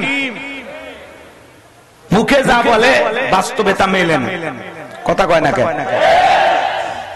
একটা রাষ্ট্র চাইলে কি না হয়, এক পিস অবৈধ কোন নিশাদ্রব্য বাংলাদেশে ঢুকবে না। রাষ্ট্র চাইলে সম্ভব কিনা? হাজার হাজার ইয়াবার চালান আসতেছে, ফেন্সিডিল আসতেছে। আপনাদের এলাকায় অবশ্যই এগুলো নাই। আছে খান, গাঁজা খায় না? গাঁজা বেশি খায়? ভালো, খুবই ভালো। ওটা মানে সবজি না, এটা খালি ভুটা মেটে। গাঁজা আহারে যুবক, এটাকে পরে সাইজ করতেছে। চলেন সামনে, ঠিক আছে? কথা অনেক বলবো, রাগ করতেছেন বুঝি? লিল্লাহে তাকবীর। তাহলে ইয়াবা ফেন্সিডিল নিশাদ্রব্য পান করা যাবে না। যুবকরে মাদককে না বলুন, মাদককে না বলুন। মাদক দ্রব্য পান করা, নিশাদ্রব্য পান করা এগুলো হারাম। মদ পান করা এগুলো জায়েজ না হারাম? তাহলে যুবক এগুলো খাওয়া যাবে? জোরে বলেন খাওয়া যাবে। যারা শরাব পানকারী এরা জান্নাতে ঢুকবে না। কথা বলেন ঠিক কি না? যুবক রে এখনো সময় আছে, পরিবর্তন হয়ে যাও। আমি যে কথা বলতে চাচ্ছিলাম বাজান, এই ভবঘুরে যুবক কাবুস নামে ফেরাউন চলে গেল মিশরে। সর্বপ্রথম হলো তরমুজের খেতে লেবার। এদেশেও বাংলাদেশে যারা তরমুজের ব্যবসায়ী আছে বাজান, মাঝে মাঝে এরা ফেরাউনকেও হার মানায়। কথা কোন ঠিক কি না? রমজান মাসে মাঝে মাঝে এমন কারসাজি করে তরমুজের ব্যবসায়, যে তরমুজ 100 টাকা 200 টাকা 300 টাকা পিস কেনে, ওই একই তরমুজ আবার 800 টাকা 1000 টাকা দিয়ে বিক্রি করে। লাভ রে লাভ, ডবলেরও ডবল। আছে না নাই? যে সমস্ত তরমুজ ব্যবসায়ী ভাইয়েরা এইভাবে জনগণের সাথে চিটিং কইরা বাটপারি করে টাকা লুটপাট করে নেবেন, মনে রাখবেন আপনাদের মতো তরমুজের ব্যবসা করত, এর নাম ছিল ফেরাউন। ফেরাউন পৃথিবীর জমিনে সর্বপ্রথম তরমুজের ব্যবসা করেছিল। আজকে যারা দুনিয়ার জমিনে তরমুজের ব্যবসা নিয়ে এরকম সিন্ডিকেট তৈরি করবেন, কালোবাজারি ব্যবসা করবেন, জনগণের সাথে প্রতারণা করবেন, জুলুম করে টাকা ইনকাম করবেন, আপনাদের মতোই ফেরাউনও ব্যবসায়ী ছিল। ফেরাউন আর আপনার মধ্যে কোনো পার্থক্য না। কথা বলে ঠিক কিনা? আমার ভাইরা গভীর মনোযোগ দিয়ে শোনেন বন্ধুগণ আমার। এই ভাবুকুরে যুবক তরমুজের খেতের লেবার, কিছুদিন লিভারি করার পর আর ভালো লাগে না, তরমুজের ব্যবসা বাদ দিয়া ওই দেশে সরকারি প্রস্থানের দারোয়ান লাগবে। হাজার হাজার মানুষ ইন্টারভিউ দেওয়ার জন্য লাইনের মধ্যে দাঁড়ায় গেছে। কাবুজ নামের ফেরাউনও দাঁড়ায় গেছে। এইবার একে একে যখন ফেরাউনের পালা, ডেকে বলে বাদশা, ইনদেশ থেকে বুক বাড়া আসানে আপনার দেশে এসেছি, চাকরিটা যদি আমার দেন সারা জীবন আপনার প্রতি কৃতজ্ঞ থাকবো, আর আমি আপনারা অনেক সুনাম শুনেছি, আমি যতটুকু জানি আপনার চাইতে ভালো মানুষ আর কেউ নাই। এমন ভাবে বাদশার প্রশংসা করলেন, কথাগুলো উপস্থাপন করলেন, বাদশার মায়া লেগে গেল। কথা আছে দুষ্ট লোকের মিষ্টি কথা। এইবার বাদশা ডেকে বলে, গোরস্থানের দারোয়ান হিসাবে কাবুজ নামের ফেরাউনকে আমি চাকরিটা দিয়ে দিলাম। এইবার মিশরের সরকারে গোরস্থানের দারোয়ানের চাকরি পাওয়ার পরে ফেরাউন চিন্তা করে, বাদশা প্রতি মাসে আমাকে বেতন দিবে, ঠিক আছে, কিন্তু এই বেতন দিয়ে চলবে না, আমার সাইট আলাদা ইনকাম করা দরকার। এইবার সমস্ত লোকজনকে ডেকে বলে, শোনো, তোমরা যারা মিশরের গোরস্থানে লাশ দাফন করতে চাও, লাশ প্রতি আমার একটা করে দিরহাম দেওয়া লাগবে, না হলে আমি লাশ দাফন করতে দেব না।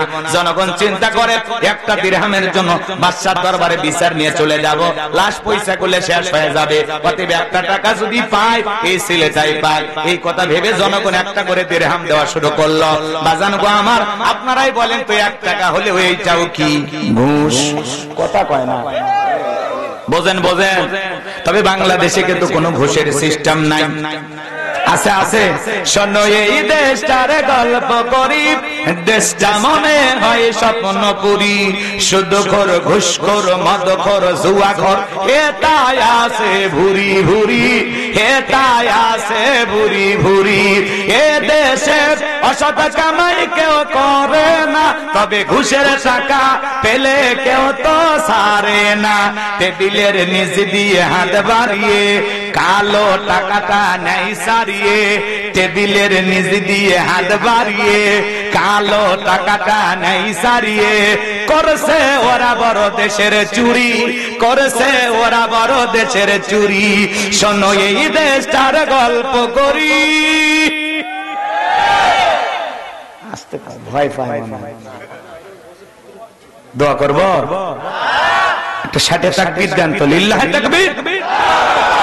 একটা ছেলের চাকরির জন্য 10 লাখ 15 লাখ 20 লাখ টাকা পর্যন্ত ঘুষ দেওয়া লাগে ওপরালাকে। ওপরালা বলতে কি ফেরেশতারা নিয়ে যায়। আমাদের বগুড়ার সাজাকান্দিতে প্রশাসনে নিয়োগ দেওয়া হলো 120 টাকায় পুলিশের চাকরি।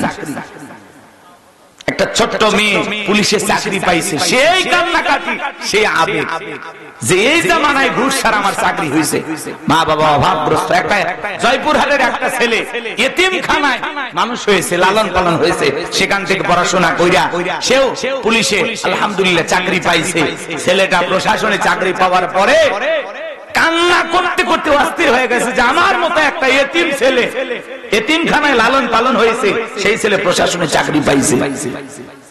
এরকম দরিদ্র মানুষদেরকে যদি চাকরি দেওয়া হয়, এরা অতীত ভুলে যাবে না, এরা সমাজের কল্যাণে ভালো কাজ করবে। কথা বলেন ঠিক কিনা? কিন্তু যাদের টাকার গরমে চাকরি নেয়, 10 লাখ 20 লাখ 15 লাখ ঘুষ দেয়া, ও চিন্তা করে ওর ডবল আগে তুলতে হবে। কথা কয় না, ওর 2 গুণ টাকাকে বাড়িতে তুলতে হবে। তাহলে তো কি করা লাগবে? মানুষের সাথে দুর্নীতি করা লাগবে। জোর করে দেখেন না মাঝে মাঝে এই লোকটা ভালো, একেবারে নির্ভেজাল লোক, ধরে নিয়ে যাওয়ার সামনে 2-4টা চাকু অস্ত্র দিয়ে বলে অস্ত্র মামলায় চালান করে দাও। কথা কয় না? মাঝে মাঝে অনেক সময় একটা ভালো মানুষকে ধরে গাঁজার প্যাকেট দিয়া গাঁজা ব্যবসায়ী বলে চালায় দেয়। এরকম দুর্নীতি করা হয় কিনা? কিন্তু মনে রাখবেন, একজন নিরপরাধ মানুষকে যদি জোর করে মিথ্যা মামলা হামলা দিয়ে আপনি জেল জুলুমের শিকার করেন, তার উপরে জুলুম করেন, আল্লাহর দরবারে জবাব দিতে হবে। কথা বলেন ঠিক কিনা? মানুষের প্রতি জুলুম করবেন না, অন্ধ হবেন না। আল্লাহ যদি কোনো কিছু দেয় আমানত মনে করেন। প্রশাসনে চাকরি পাইছেন, আমানত মনে করেন, আলহামদুলিল্লাহ। মুজিব বর্ষের অঙ্গীকার, পুলিশ হবে জনতা। খালি স্লোগান দিলে হবে না, পুলিশ জনগণের বন্ধু, আসলেই বন্ধু হয়ে কাজ করা লাগবে। কোন সাধারণ মানুষকে হয়রানি দেয়া যাবে না, মিথ্যা মামলা দেয়া যাবে না, গায়েবী মামলায় কোন নিরপরাধ মানুষকে জেলখানায় বন্দী করা যাবে না। আর যদি ক্ষমতার গরমে, পোশাকের গরমে এগুলো করেন, আল্লাহর কাছে জবাব দিতে হবে। দুনিয়ার জীবনে পার পাইলেও পরকালে পার পাওয়ার কোনো সুযোগ নাই। বিচার করবেন যিনি, আহকামুল হাকিমিন তিনি। সেই দিন পার পাওয়ার কোনো সুযোগ আমার ভাইরা চলেন সামনের দিকে যাই। যে কথা বলতে চাচ্ছিলাম, এইবার জনগণ একটা করে দিরহাম দেয় আর লাশ দাফন করে। আল্লাহ রাব্বুল আলামিনের খেলা বোঝা বড় দায়। ওই জামানায় একটা মহামারী দিল, নাম হলো ডায়রিয়া, কলেরা। এই মহামারীতে হাজার হাজার মানুষ মারা যায়। 2020 সালে মার্চ মাসে আল্লাহ তাআলা তামাম পৃথিবীর মানুষকে একটা মহামারী দিয়েছিল। এর নাম হলো ধরো না ছুঁয়ো না, নাম হলো করোনা। বাবা করোনা রোগে আক্রান্ত হয়ে মারা গেছে। ছেলে বাবার লাশটা দেখতেও যায় নাই, বাবার কবরে এক মুঠো মাটিও দেয়নি। বাবার সম্পত্তি ভালো লাগে, কিন্তু বাবার রোগে আক্রান্ত হয়ে মারা গেলে বাবার লাশটা ভালো লাগে না। কথা কর না কেন? হাজারো বাবা বৃদ্ধাশ্রমে চোখের পানি ছেড়ে দিয়ে এখনো কান্না করে। আমার কলিজাটা ফেটে যায় তখন বৃদ্ধাশ্রমে অসহায় মানুষের চোখের পানি দেখে। আহারে, যেই সন্তানগুলোর জন্য মা বাবা সারাটা জীবন বিলিয়ে দিল, আজকে ঈদের দিনে বৃদ্ধাশ্রমে মা বাবার চোখের পানি, তোদের কলিজায় কে মায়া লাগে না? যে সমস্ত কপাল পোড়া কুলাঙ্গার সন্তানদের মা বাবা বৃদ্ধাশ্রমে চোখের পানি ফেলতেছে, জাহান্নামে যাওয়ার জন্য প্রস্তুত থাকরে বেয়াদব সন্তানেরা। তোদের মতো বেয়াদব রেডি থাক।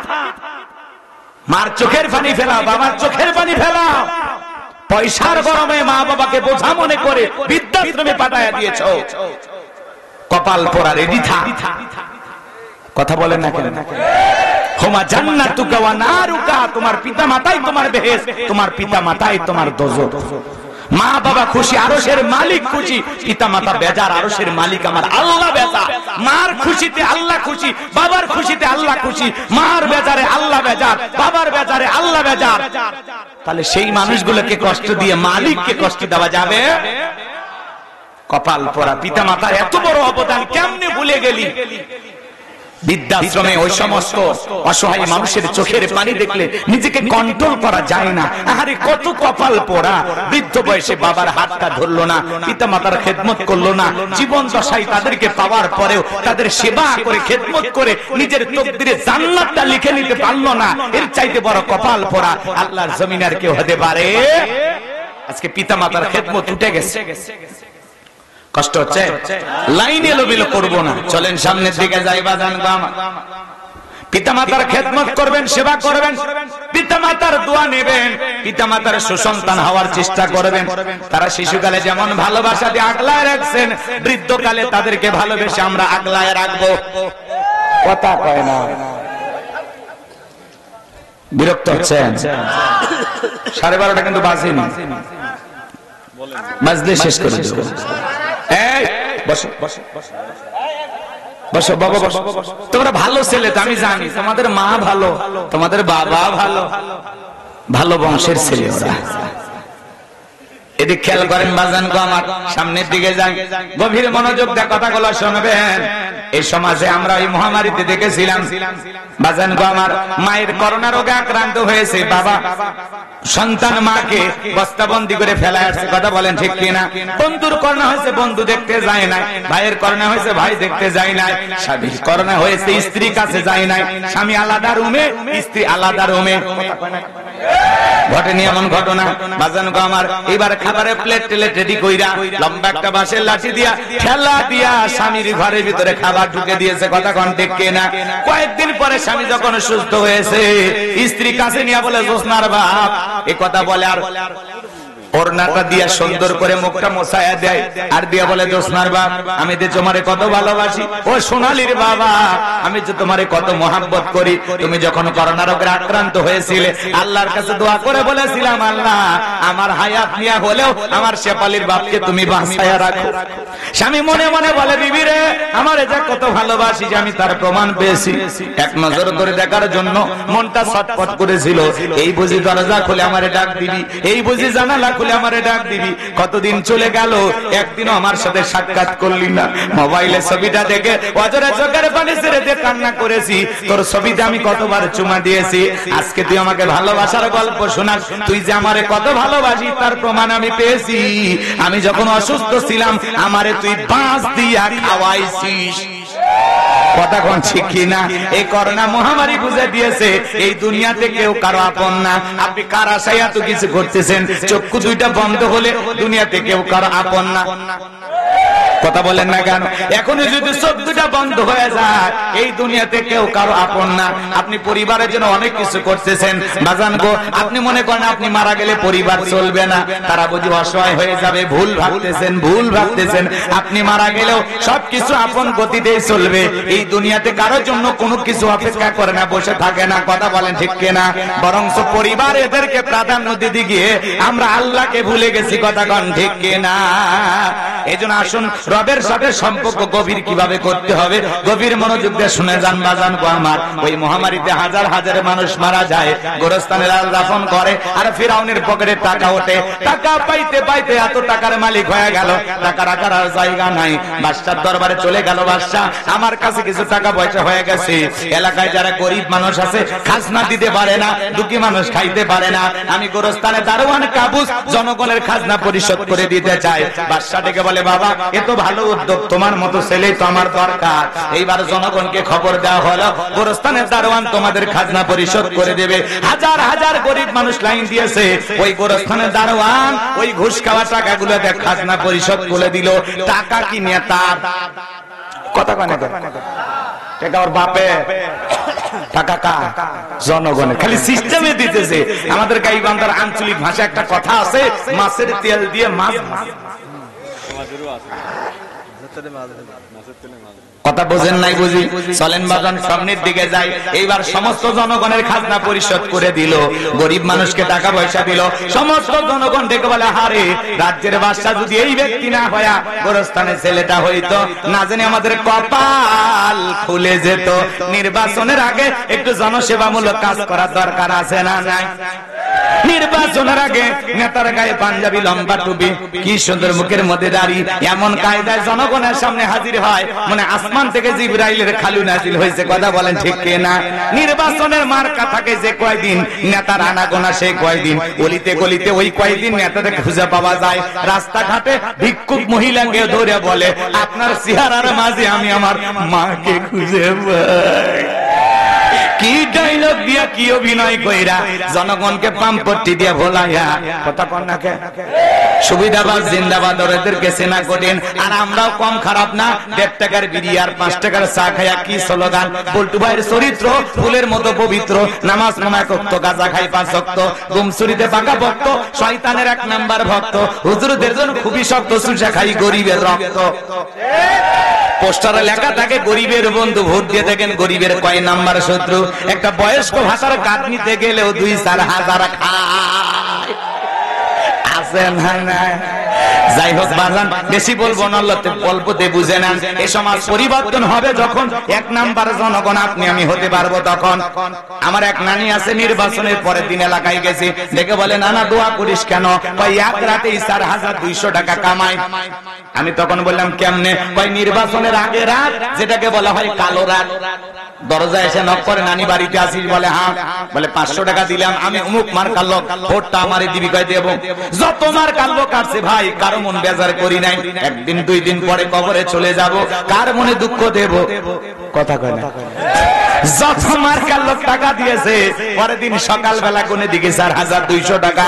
যেই দেশের জনগণ 200 টাকা, 500 টাকা, 1000 টাকার কাছে 5 বছরের জন্য পবিত্র আমানত ভোট বিক্রি করে, এমন জনগণ দিয়া দেশে কোশ্চিন কালেও ইসলাম প্রতিষ্ঠিত করা যাবে না।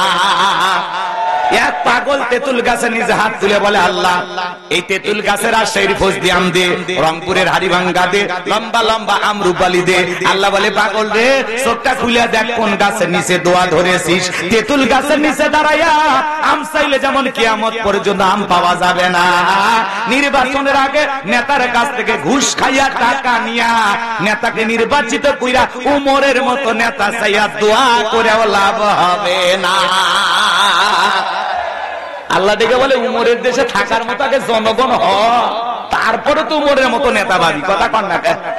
জনগণ 1 নাম্বার, নেতাও 1 নাম্বার। জনগণ 2 নাম্বার, নেতা হবে 6 নাম্বার। আপনাকে আমাকে আগে পরিবর্তন হওয়া লাগবে। কথা বলে ঠিক না? তালুকদার বংশের মতো কলিজাটা যদি বড় হয়, হাত তুলে বলতে পারবেন নির্বাচন কেন্দ্র করে জীবনে কোনোদিন চা বিড়ি পান সিগারেট কোন নেতার কাছে খাবেন না। দেখি তো কার কার কলিজা, হাত তুলে দেখান তো দেখি। দেখি কার কলিজা বড়।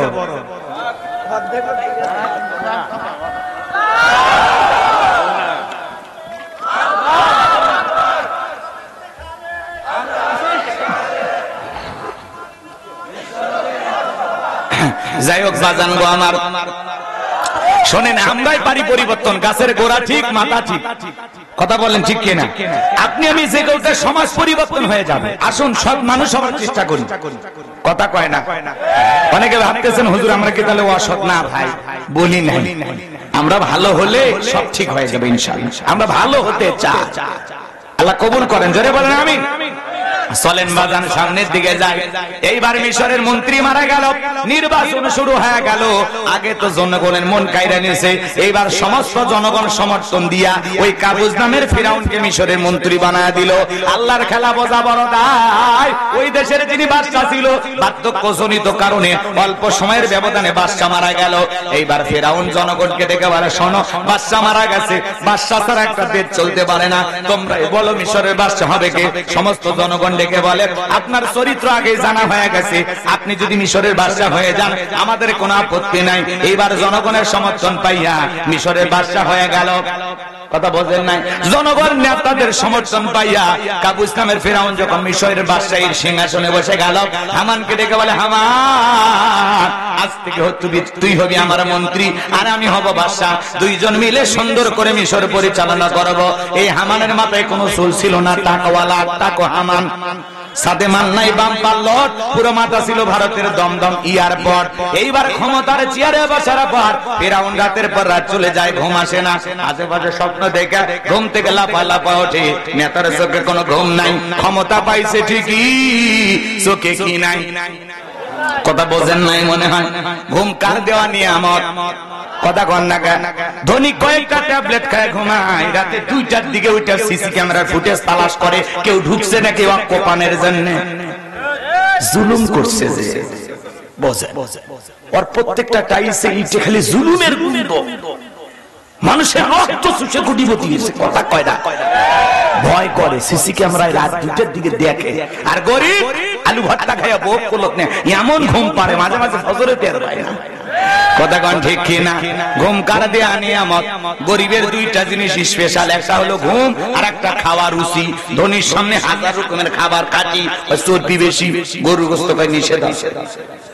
গরিব খালি তাকায় দেখে বলে চলবি না, বলি একবার দিয়া দেখ, ধান ভাঙ্গা অটো মেশিনের মতো সব সাবার করে দেব, কথা কন ঠিক কিনা? গরিবের খাবার রুচি আছে, কেনার টাকা নাই, ধনীর কেনার টাকা আছে, খাওয়ার রুচি নাই, খাইলেই বেশি বাঁচবে কম। কথাকে বুঝতে পারছেন? ওই দিকে আর যাবো না, কষ্ট আপনাদেরকে দেব না বাজান গো আমার। এইবার ফিরাউনের দরবারে জ্যোতিষী ছিল 400, কত 400 জ্যোতিষী। এর মধ্যে লিডার ছিল, নাম হলো দবিরা, বয়স হলো 320 বছর। দবিরাকে ডেকে বলে, দবিরা ভাগ্য গবেষণা করে দেখ, কেন জানি রাতের বেলায় ঘুমাইতে পারি না। এইবার দবিরা ভাগ্য গবেষণা করে বলে, নেতা যদিও ছিলেন তরমুজের ক্ষেতের লেবার, সেখান থেকে গোরস্থানে দারোয়ান, এরপরে মন্ত্রী, বর্তমান রানিং বাদশা, আঙ্গুল ফুলা কলার গাছ, কিন্তু আপনার ভবিষ্যৎ জীবন বড় অন্ধকার। আগামী 3 মাসের মধ্যে বনি ইসরাইল সম্প্রদায়ের ভিতরে মুসা নামের একটা ছেলে জন্মগ্রহণ করবে। ওই মুসার কারণে রাজত্ব পাওয়ার ক্ষমতা থাকবে না নেতারে, এমনকি আপনার জীবন যাওয়ার সম্ভাবনাও দেখা যায়। এই কথা শোনার পরে ফিরাউনের মাথা ঠান্ডা না গরম, কথা বলেন না কেন? যদি বলতো মুসা আসবে, খানকা বানাবে, বৈশা বৈশা জিকির করবে, নামাজ পড়বে, তাহলে মাথা গরম করতো না। ফিরাউন পারলে সরকারি খরচে খানকা শরীফ বানায় দিতে, কথা বলেন ঠিক কিনা? আজও পৃথিবীর জমিনে তাকায় দেখেন, যারা খানকায় বসে লাফালাফি করে জিকির করে, পানির ভিতর জ্বললে বাতি ঝড় বাতাসেও নেবে না, ল্যাংটা বাবার মুরিদ হইলে নামাজ রোজা লাগে না। এরকম ভণ্ড আছে না নাই? এ বাজান গো আমার, যেই পিসাই বলবে নামাজ রোজা লাগে না, ওইটা পিন্না টাটকা শয়তান। কয় সিজদার মধ্যে একটা সিজদা দিবি, জান্নাত পার হয়ে জাহান্নামের তলে পড়ে যাবি। আজকে মাজার গুলো হলো গাঁজা খাওয়ার নিরাপদ জায়গা, গাঁজার কলকিটার টান মারে এমন ধুয়ে ছেড়ে দেয়, রাস্তায় প্রশাসনের লোক দাঁড়িয়ে থেকে বলে মনে হয় ওর সে রান্না চলছে, কথা কয় না কেন? গাঁজা খায়া মুজদারি লাল বানাছে, টর্চ লাইট মেরে মুখ কোথায় খুঁজে পাওয়া যায় না, বগলে চুল দিয়ে বেরি বাড়ি হয়েছে। এই সুন্দরবনে যদি অবস্থা হয়, বান্দরবনের কি অবস্থা? এরকম ভণ্ড আছে না নাই? লালু বাবা, কালু বাবা, সাদা বাবা, কালা বাবা, শিকল বাবা, নানান ধরনের বাবা আছে। ওই ভণ্ড পীরদের কাছে যাওয়া যাবে না। ভণ্ড পীর যেখানে আমরা নাই। পীর ছিল শাহজালাল, খানকায় বীর, রাজপথে বীর, নারাই তাকবীর হুঙ্কার দিয়েছে, গৌর গোবিন্দ পালাইতে বাধ্য হয়েছে। এরা হলো পীর। আর এখন সব ডিজিটাল পীর, মাথার চুলে জট, হাতে গাঞ্জার পটলে বলে পীর। তো ওদেরকে আজকে সাইজ করার সময় নেই। হক্কানি আল্লাহ ওয়ালাদের কাছে যাবেন, ওয়াকুনু মা'আস সাদিকিন, তোমরা সত্যবাদীদের সঙ্গী হও, যার পা থেকে মাথা পর্যন্ত নবীর সুন্নাত দিয়ে ঢাকা, যার চেহারার দিকে তাকালে আল্লাহর কথা স্মরণ হয়, যে পীর নিজের ইমামতিতে মুরিদদেরকে নামাজ আদায় করে, এরা হলো আল্লাহ ওয়ালা। কথা বলেন ঠিক কি না?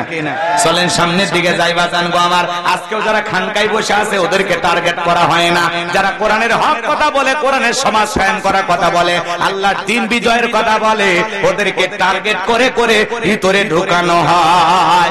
এখন উচিত কথা যদি কই, পিঠের উপর দিয়া যাবি মই, এই আনন্দে কিছু লোক কিনে খাবে বগুড়ার স্পেশাল দই। যত দশ নন্দ ঘোষ, সত্যটা বললে দোষ, করলে অন্যায়ের প্রতিবাদ, নামটা হবে তোমার মৌলবাদ, নামটা হবে তোমার জঙ্গিবাদ। আমার ভাইরা লম্বা করবো না, এইবার ফেরাউন ডেকে বলে, হামান এদিকে আয়। হামান রে, এসব কি শুনছি, আগামী 3 মাসের মধ্যে একটা ছেলে জন্মগ্রহণ করবে, ওর কারণে রাজত্ব পাবার ক্ষমতা থাকবে না, এটা তো মেনে নেওয়া যায় না। হামান ডেকে বলে, নেতা টেনশন নেবার কোনো কারণ নাই, মাইট ইজ রাইট, জোর যার মূল্য তার, পাবার রাজত্ব ক্ষমতা আমাদের হাতে, আমরা যা বলবো মিশরের জনগণ তাই মানতে বাধ্য। বলে কি করতে চাস? এইবার হামান ডেকে বলে, নেতা যত ছেলে সন্তান জন্মগ্রহণ করবে সবাইকে জবাই করে করে দুনিয়ার বুক থেকে বিদায় করে দেব, তাহলে আপনার শত্রু মুসার জন্ম হবে না। এই কথা শোনার পরে ফিরাউন ডেকে বলে, হামান রে, আসলেই তোর মাথায় বুদ্ধি আছে, তবে শোন, ছেলেগুলোকে জবাই করবি, মেয়েগুলোকে জবাই করবি না, কারণ ছেলেদের মধ্যে আমার শত্রু আছে, মেয়েদের মধ্যে কোনো শত্রু নাই। সরে হলে মানুষ ভালো, মোবাইল নিয়ে গেল, সিম কার্ড খুলে দিয়ে গেল, কথা বলেন ঠিক না? এইবার সন্তান জবাই করা শুরু হয়ে গেল। ছেলে সন্তান হইলে খবর পাইলে ধরে আর জবাই করে, ধরে আর জবাই করে। মুসা মাত্র কয়জন? আরেকটু আসতে কন, মুসা নবী শুনলে মন খারাপ করবি না কি? বলেন তো মুসা নবী কয়জন? আর জালেমেরা মারে হাজার হাজার। এজন্য জালেমদের কাছে অপরাধ করে একজন, আর জালেমেরা সেই অপরাধের শাস্তি পুরো জাতির উপরে চাপায়া দেয়। কথা বলেন ঠিক কিনা? এইবার সন্তান জবাই করতে করতে 3 মাস অতিবাহিত হয়ে গেল। এইবার দবিরে ডেকে বলে, দবিরা ভাগ্য গবেষণা করে দেখো, আমার পথের কাটা মুসা মরলো না বাঁচলো।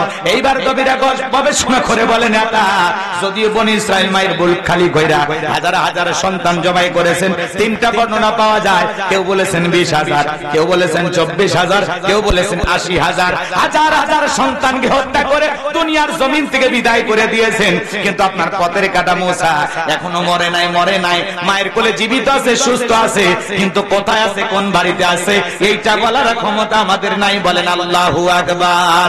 ওয়া মাকারু ওয়া মাকারাল্লাহ ওয়াল্লাহু খায়রুল মাকিরিন। খেলা কার? আল্লাহ চাই মুসারে বাঁচাইতে, আর ফিরাউন চাই মারতে। আর 14 গোষ্ঠী এক জায়গায় হয়ে কিছু করতে পারবে? এ বাজান গো আমার, ভালো করে বোঝার চেষ্টা করবেন। এইবার ফিরাউন সেনাবাহিনী দরদকে বলে, এলাকায় ছড়িয়ে পড়ো, তন্ন তন্ন করে খোঁজো, চিরন অভিযান চালাও, যে জায়গায় মুসারে পাইবা দরবার জবাই করবা, আমার মাথার টেনশনটা তাড়াতাড়ি করে দূর করো। একদল সেনাবাহিনী মুসা নবীর বাড়ির দিকে রওনা করেছে। মুসা নবীর বড় বোন নাম তার মারিয়াম, ডেকে বলে, মা ওই যে ফিরাউনের সেনাবাহিনী দেখা যায় মা, আর বুঝি ভাইকে বাঁচানো গেল না, ভাইকে তুমি কই লুকিয়ে রাখবা? মুসা নবীর মা সন্তানকে কোলের মধ্যে নিয়ে এদিক সেদিক দৌড়ায়, কে যেন এলহামের মাধ্যমে গাইবে আওয়াজ দেয়, বলে মুসার মা, চুলার ভিতরে তোমার ছেলেটাকে ফেলায় দাও, কথা দিলাম গো, তোমার ছেলেকে আবার তোমার কোলে ফেরায় দেব। বলেন আল্লাহু আকবার। এইবার তাই করলেন ফিরাউনের সেনাবাহিনী, পুরো বাড়ি সার্চ করলেন, তল্লাশি চালাইয়া তন্ন তন্ন করে খোঁজাখুঁজি করে চলে গেল। এইবার মুসা নবীর মা চুলার ভিতরে তাকায় দেখে মুসা নবী চুলার ভিতরে পড়ে মুস্কি মুস্কি হাসে, বলুন সুবহানাল্লাহ। সন্তানটাকে কোলের মধ্যে নিয়ে গালে মুখে চুমা খায়। আবারও কে যেন আওয়াজ দেয়, বলে মুসার মা, আর কতদিন জালেমদের ভয় লুকিয়ে রাখবা?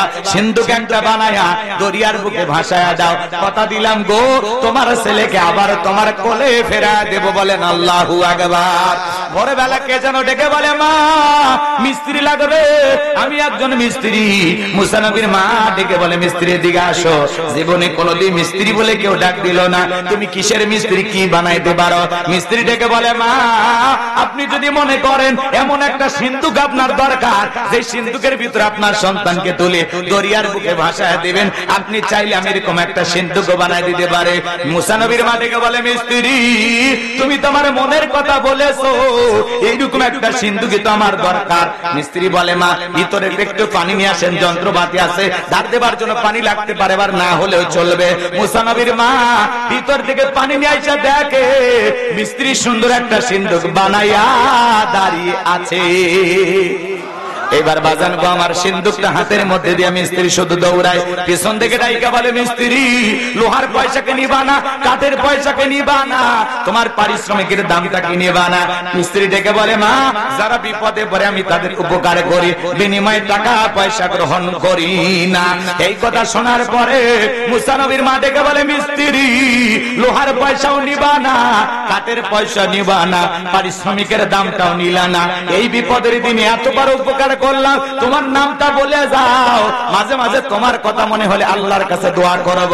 মিস্ত্রি বলে মা আমি দুনিয়ার সাধারণ মিস্ত্রি না, আমি আল্লাহর ফেরেশতা, আমার নাম হলো জিবরাইল। এবার সিন্ধুকের ভিতরে তুলে মুসা নবীকে দরিয়ার বুকে ভাসা দিলেন। আর মিয়া মারিয়ামকে বলে মা সিন্ধুক ভাসতে ভাসতে কই যায় খবর নিয়ে আসবে।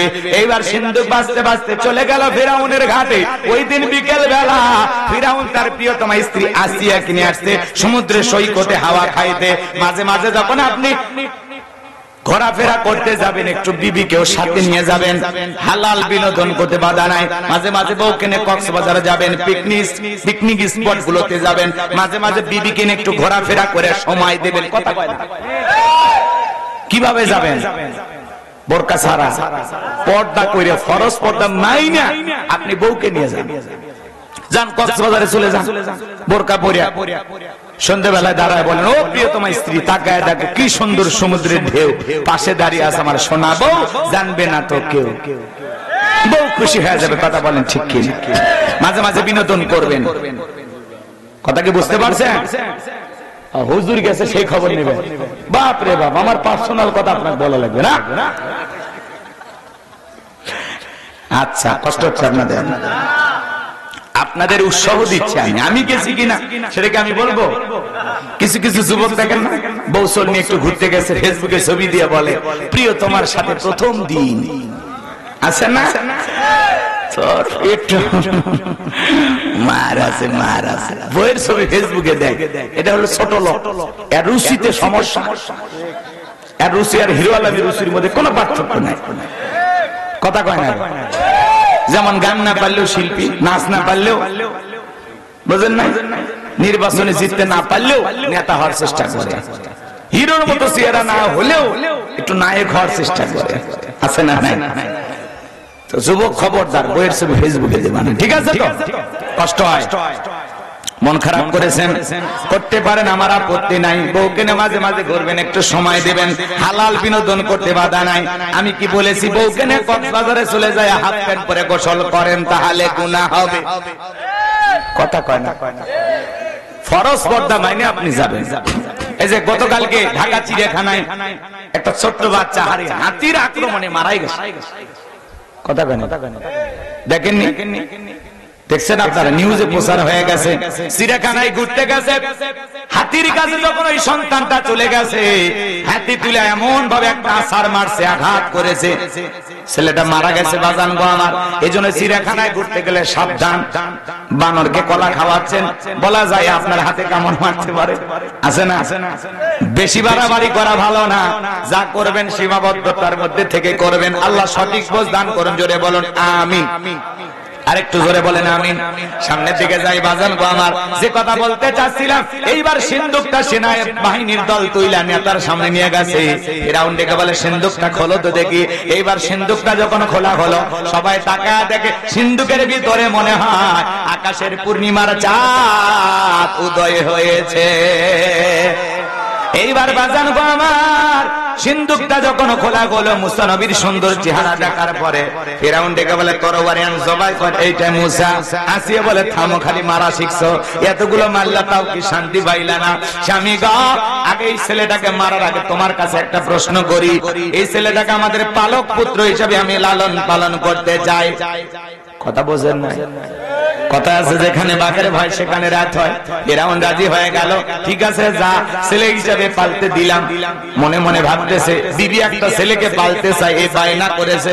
মাঝে মাঝে অনেক কঠিন স্বামী বইয়ের কাছে দুর্বল হয়ে যায়, কথা কোন ঠিক কিনা? এইবার আসিয়ার কোলে যখন মুসা নবীকে দেওয়া হলো, মুসা নবীকে কোলের মধ্যে নিয়ে ডেকে বলে স্বামী ছেলে তো দিলা, ঠিক আছে বুঝলাম, কিন্তু এই ছেলেকে দুধ পান করাবে কে? রাজ্যের মধ্যে ঘোষণা করায় দাও, হাজার হাজার মহিলার মধ্যে যে সন্তান, আমাদের সন্তান যে মহিলা দুধ পান করবে মাসে মাসে তাকে বেতন দেওয়া হবে। সংবাদ প্রচার করা হলো, হাজার হাজার মহিলারা উপস্থিত হয়েছে। মুসা নবীকে কোলের মধ্যে নেয়, স্তন খুলে মুখ লাগায় দেয়। আল্লাহ নবী মুসা আলাইহিস সালাম কোন মহিলার স্তনে দুধ পান করে না। সমস্ত নারীরা যখন ব্যর্থ হয়ে চলে গেল, মুসা নবীর বড় বোন নাম হলো মারিয়ম, ডেকে বলে রানী আসিয়া, এমন একটা ধাত্রীর খবর আমার কাছে আছে, আমার বিশ্বাস এই সন্তানটা দুধ পান করবে, তাই নাকি? বলে হ্যাঁ।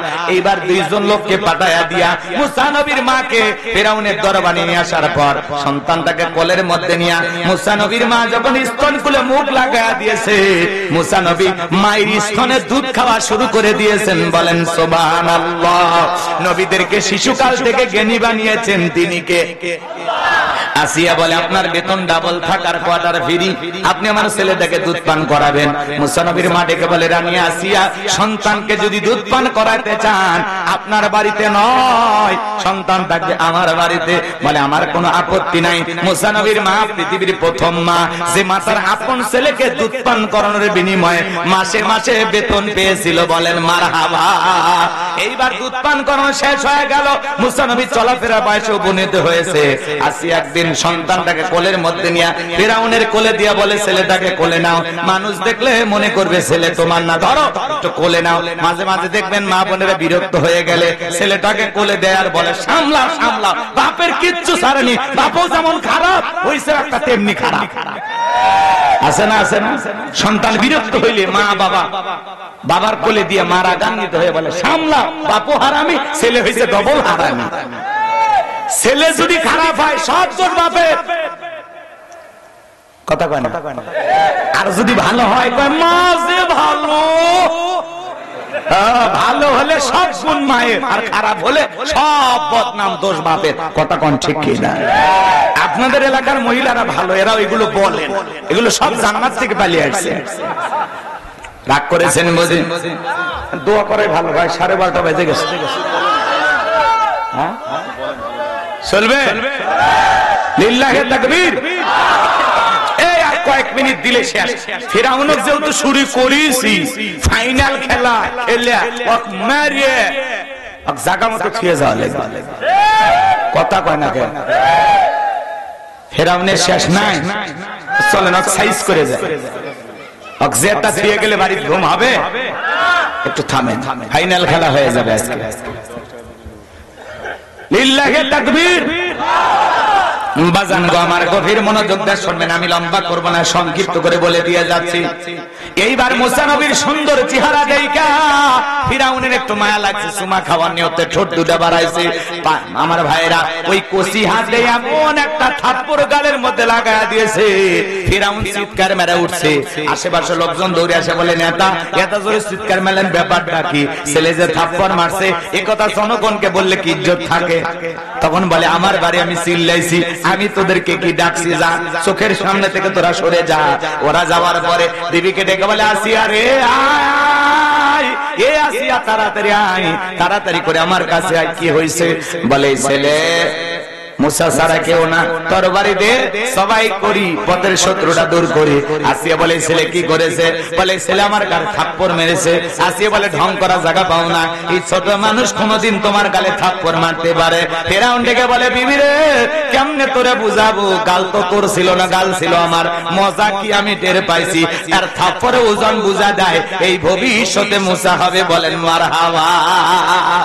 লম্বা ইতিহাস লম্বা করব না, একটু কাটছাট করে দিলাম, একটু সংক্ষিপ্ত করে বলে দিয়ে যায় বাজান গো আমার। এইবার মুসা নবীর বয়স হয়ে গেল 25 বছর। কয় বছর? 25 বছরের টকবকা যুবক। তাকায় দেখেন কিপ্তের বনি ইসরাইলের মধ্যে লাগছে ঝগড়া। মুসা আলাইহিস সালাম যা বলে, এ কিপ্তি ফিরাউনের লোক। কিপ্তির হলো কাল ফিরাউনের লোক, যা বলে সব জায়গায় নিয়ে তার গরম দেখা। কিছু দেখেন না, চিনিস আমার, এ চিনিস আমি অমুক না তার আপন খালাতো বোন, তার ছোট মেয়ে বিয়ে করেছি। কি হাইব্রিড পরিচয়, কথা কয় না। বেশি গরম দেখাবেন না।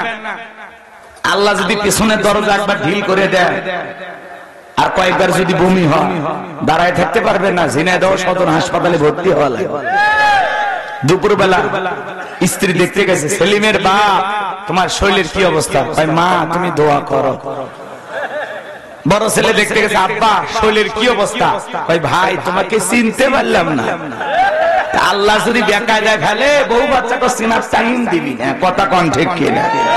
এজন্য বেশি বাড়া ভালো না। চলেন বাজান সামনের দিকে যাই। এইবার কিপ্তিকে একটা খুশি মারলেন, এক খুশিতে কিপ্তি দুনিয়ার থেকে দিলেন। ইন্না লিল্লাহি ওয়া ইন্না ইলাইহি রাজিউন। মুসা নবীর এক খুশিতে কিপ্তিটা মারা গেল। এইবার ফিরাউনের দরবারে হয়ে গেল মার্ডারের মামলা।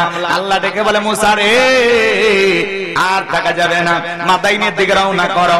আল্লাহর পয়গম্বর মুসা আলাইহিস সালাম এইবার মাদাইনের দিকে রওনা করলেন। ওখানে যায় অনেক ঘটনা আছে বাজান, আর আমি বলবো না, সংক্ষিপ্ত করে একটু বলে দেয়া যায়। শোয়েব আলাইহিস সালামের দুইটা মেয়ের সাথে দেখা হয়ে গেল। ওই যে পানি খাওয়ানোর ঘটনা আপনারা অনেকেই জানেন। এইবার শোয়েব আলাইহিস সালামের দুইটা মেয়ের সাথে তার বাড়িতে গেলেন। যায় বলে, আব্বা আমাদের বাড়িতে একটা কাজের মানুষ দরকার। এই ছেলের দেহে অনেক শক্তি, এই ছেলেটাকে রাখাল হিসেবে আপনি নিতে পারেন। আর ছেলেটা এতই ভদ্র, আমরা দুইটা বোন কয়েকটা ঘন্টা কাটায়া দিলাম, একবারের জন্য চোখ দুটা দিয়ে তাকাইয়া আমাদের চেহারার দিকে তাকায় না। ছেলেটা বড় লাজুক। মারহাবা কোন? নবীরা লাজুক না হয় পারে? আর আমরা কালো হোক ফর্সা হোক, রাস্তা দিয়ে যে একটা মেয়ে মানুষ যায় দেখি, কথা কয় না, দেখাই লাগবি। এরকম আছে না? নাই?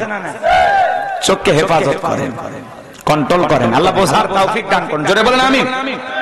আল্লাহ লম্বা করব না। 8 থেকে 10 বছর থাকলেন বাজান গো আমার। শোয়েব আলাইহিস সালাম মুসা নবীর সাথে তার বড় মেয়ে সপুরের বিবাহের ব্যবস্থা করলেন। বিবাহের ব্যবস্থা করার পরে 8-10 বছর থাকলেন শ্বশুর বাড়িতে ঘর জামাই।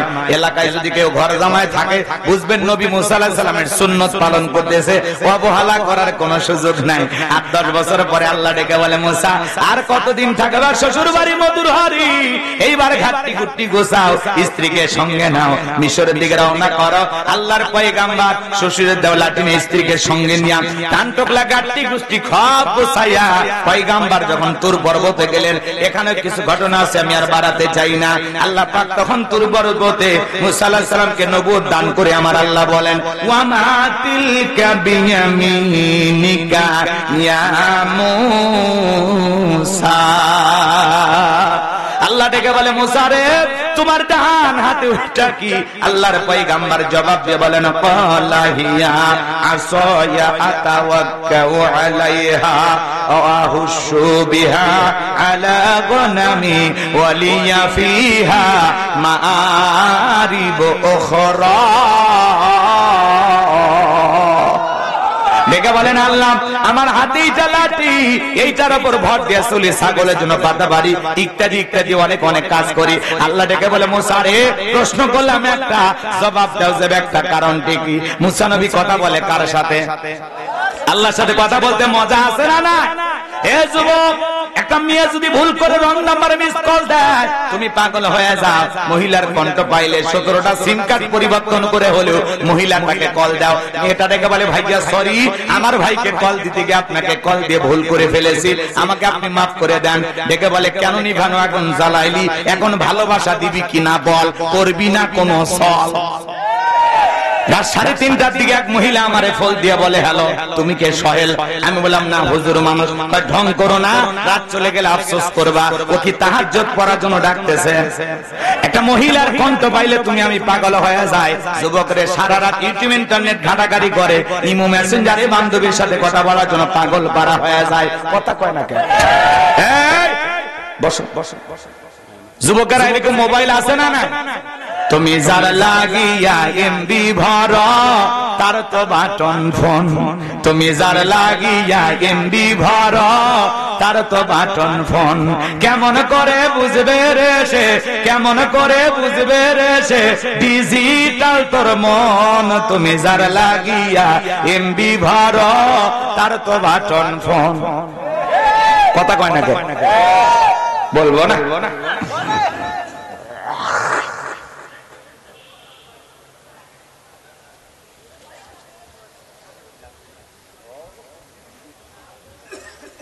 যুবক দোয়ার দিকে যাই,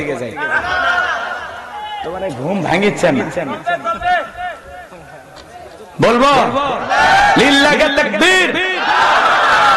মেসেজ দিলে সেন্ড করে না, দেয় না তো রিপ্লাই, ভিডিও কলে বলবা কথা ক্যামেরা তার নাই রে, ক্যামেরা তার নাই। ডিজিটাল এই যুগ জামানায়, ডিজিটাল এই যুগ জামানায় এনালগ তার মন, তুমি যার লাগিয়া এমবি ভর তার তো বাটন ফোন। প্রেম প্রীতি ভালোবাসা বিয়ের আগে নয়, মনের মধ্যে রাখো তুমি পরকালের ভয় রে, আল্লাহ তাআলার ভয়। প্রেম প্রীতি ভালোবাসা বিয়ের আগে নয়, মনের মধ্যে রাখো তুমি পরকালের ভয় রে, আল্লাহ তাআলার ভয়। তবে তুমি মুক্তি পাবা, তবে তুমি মুক্তি পাবা দোজখের আগুন, তুমি যার লাগিয়া এমবি ভর তার তো বাটন ফোন। কেমন করে বুঝবে রে সে, কেমন করে বুঝবে রে সে ডিজিটাল তোর মন, তুমি যার লাগিয়া এমবি ভরো তার তো বাটন ফোন। কথা বলে ঠিক কি না? তাহলে প্রেম প্রীতি ভালোবাসা বিয়ের আগে করা যাবে? পিতা মাতা পছন্দ করে বিয়ে দেবে যেখানে বরকত আছে, একা একা মাতবাড়ি করে বিয়ে করো না। 20 বছর বয়স হয়নি, বাড়িতে এসে বলে আসবা, রাজি থাকলে এক চাপু, না হলে 2 চাপু। আমি উত্তরপাড়া লাঠিকে কথা দিয়েছি, আসে না বলাবা? আপনাদের এলাকা বসে এরকম পালিয়ে টেলে বিয়ে করেন, প্রেম টেমিলে তো নাই। ছেলে পেলে খুবই ভদ্র, আমি জানি ঝিনাইদহের মানুষ খুব আল্লাহ ওয়ালা। কষ্ট হচ্ছে আপনাদের? এ যুবক, তোদের পায়ে হাত দিয়ে অনুরোধ করে যায়, পিতামাতার অবাধ্য হয়ে বিয়ে করা যাবে? পিতামাতার দোয়া আছে, মুরব্বীদের দোয়া আছে, যেখানে বরকত আছে। কোন কোন যুবক পিতামাতার পছন্দের মেয়েকে বিবাহ করবে? হাত তোলা যারা বিয়ে করেন। চাচা হাত তোলা, আর একবার রিস্ক নেবেন? চাচি খালি যদি সামনে, আজকে খবর আছে আপনার মান বাজান, সামনের দিকে যায়, লম্বা করবো না। আমার আল্লাহ ডেকে বলে, মুসা রে প্রশ্ন করলাম একটা, জবাব দাও যাবে একটা। কারণটা কি? এইবার আমার আল্লাহ জানিয়ে দিলেন মুসা নবীকে, ও পয়গম্বর কলা আলকিহা ইয়া মুসা। আমার আল্লাহ ডেকে বলে, মুসা রে তোমার হাতের লাঠিটা এবার নিক্ষেপ করো। ফাআলকাহা ফাইযা হিয়া হাইয়াতুন তাসআ। লাঠিটা নিক্ষেপ করা মাত্রই হয়ে গেল বিশাল বড় একটা সাপ। মুসা নবী বলে, বাপ রে বাপ, এই যে জাতের সাপ, আমার বংশ করে দিবে সাপ। এই কথা বলে পয়গম্বর জোরে লাফায় আর দৌড়াই ভয়ে ভয়ে। আমার আল্লাহ তখন ডেকে বলেন, ক্বালা খুযহা ওয়ালা তাখাফ সানুঈদুহা সিরাতাহাল উলা। আমার আল্লাহ ডেকে বলে, পয়গম্বর ভয় পাওয়ার কোনো কারণ নাই, আমি আল্লাহ পাক লাঠিকে সাপ বানাইছি, আবার সাপের দিকে হাত বাড়াও, পূর্বের মতো লাঠি বানায়া দেব। পয়গম্বর ভয়ে ভয়ে ধরতে গেছে, সাপ আবার কি হয়ে গেল? লাঠি। এইটার নাম কি? মুজিজা। বলেন নাম কি? এরপরে আল্লাহ তাআলা বলেন, ওয়াদহুম ইয়াদাকা ইলা জানাহিকা তাখরুজ বাইদা মিন গায়রি সুইন আয়াতান উখরা লিনুরিয়াকা মিন আয়াতিনাল কুবরা। আল্লাহ ডেকে বলে, পয়গম্বর তোমার ডান হাতটা বগলের নিচে ঢোকাও, ওখান থেকে বের করো, কোন দোষ ছাড়া ধপধপে উজ্জ্বল সাদা চমৎকার আলো ঝলমল করবে, জ্যোতিময় আলো ঝরাবে। এই যে কুদরতের 2টা নিদর্শন দান করলাম, 2টা মুজিজা দান করলাম, এইবার তোমার দায়িত্ব হলো ইযহাব ইলা ফিরআউনা ইন্নাহু তাগা। ফিরাউনের নিকট চলে যাও। ফিরাউন সীমা লঙ্ঘন করেছে, ওরা পাপের 16 কলা পূর্ণ হয়েছে। যা বলে ফিরাউন রে, তোর বানানো আইন দিয়ে আর মিশরে চলবে না, এখন থেকে মিশর পরিচালনা হবে আল্লাহর আইন দিয়ে। বলেন আল্লাহু আকবার। পয়গম্বর ডেকে বলে, আল্লাহ আপনি কি ভুলে গেছেন আমি ফিরাউনের দরবারে মার্ডার কেসের আসামি, গেলে তো ফাঁসি দিয়ে মারবে। আমার আল্লাহ ডেকে বলে, পয়গম্বর ভয় পাওয়ার কোনো কারণ নাই, আমি আল্লাহ যার সাথে আছি, কোন জালেম ফাঁসি দিয়ে মারতে পারবে না, আগুনে পোড়ে মারতে পারবে না, পানিতে ডুবাইয়া মারতে পারবে না। হাজারো দিন রিমান্ডে নেওয়ার পরেও ওরা মুমিনের মুখের হাসি ইমানকে দুর্বল করতে পারবে না। কথা কয় না? বোঝেন কথার অ্যাঙ্গেল? বোঝেন? ভালো করে বোঝার চেষ্টা করবেন। পয়গম্বর ডেকে বলে, আল্লাহ যেতেই হবে। আমার আল্লাহ বলে, অবশ্যই যেতে হবে।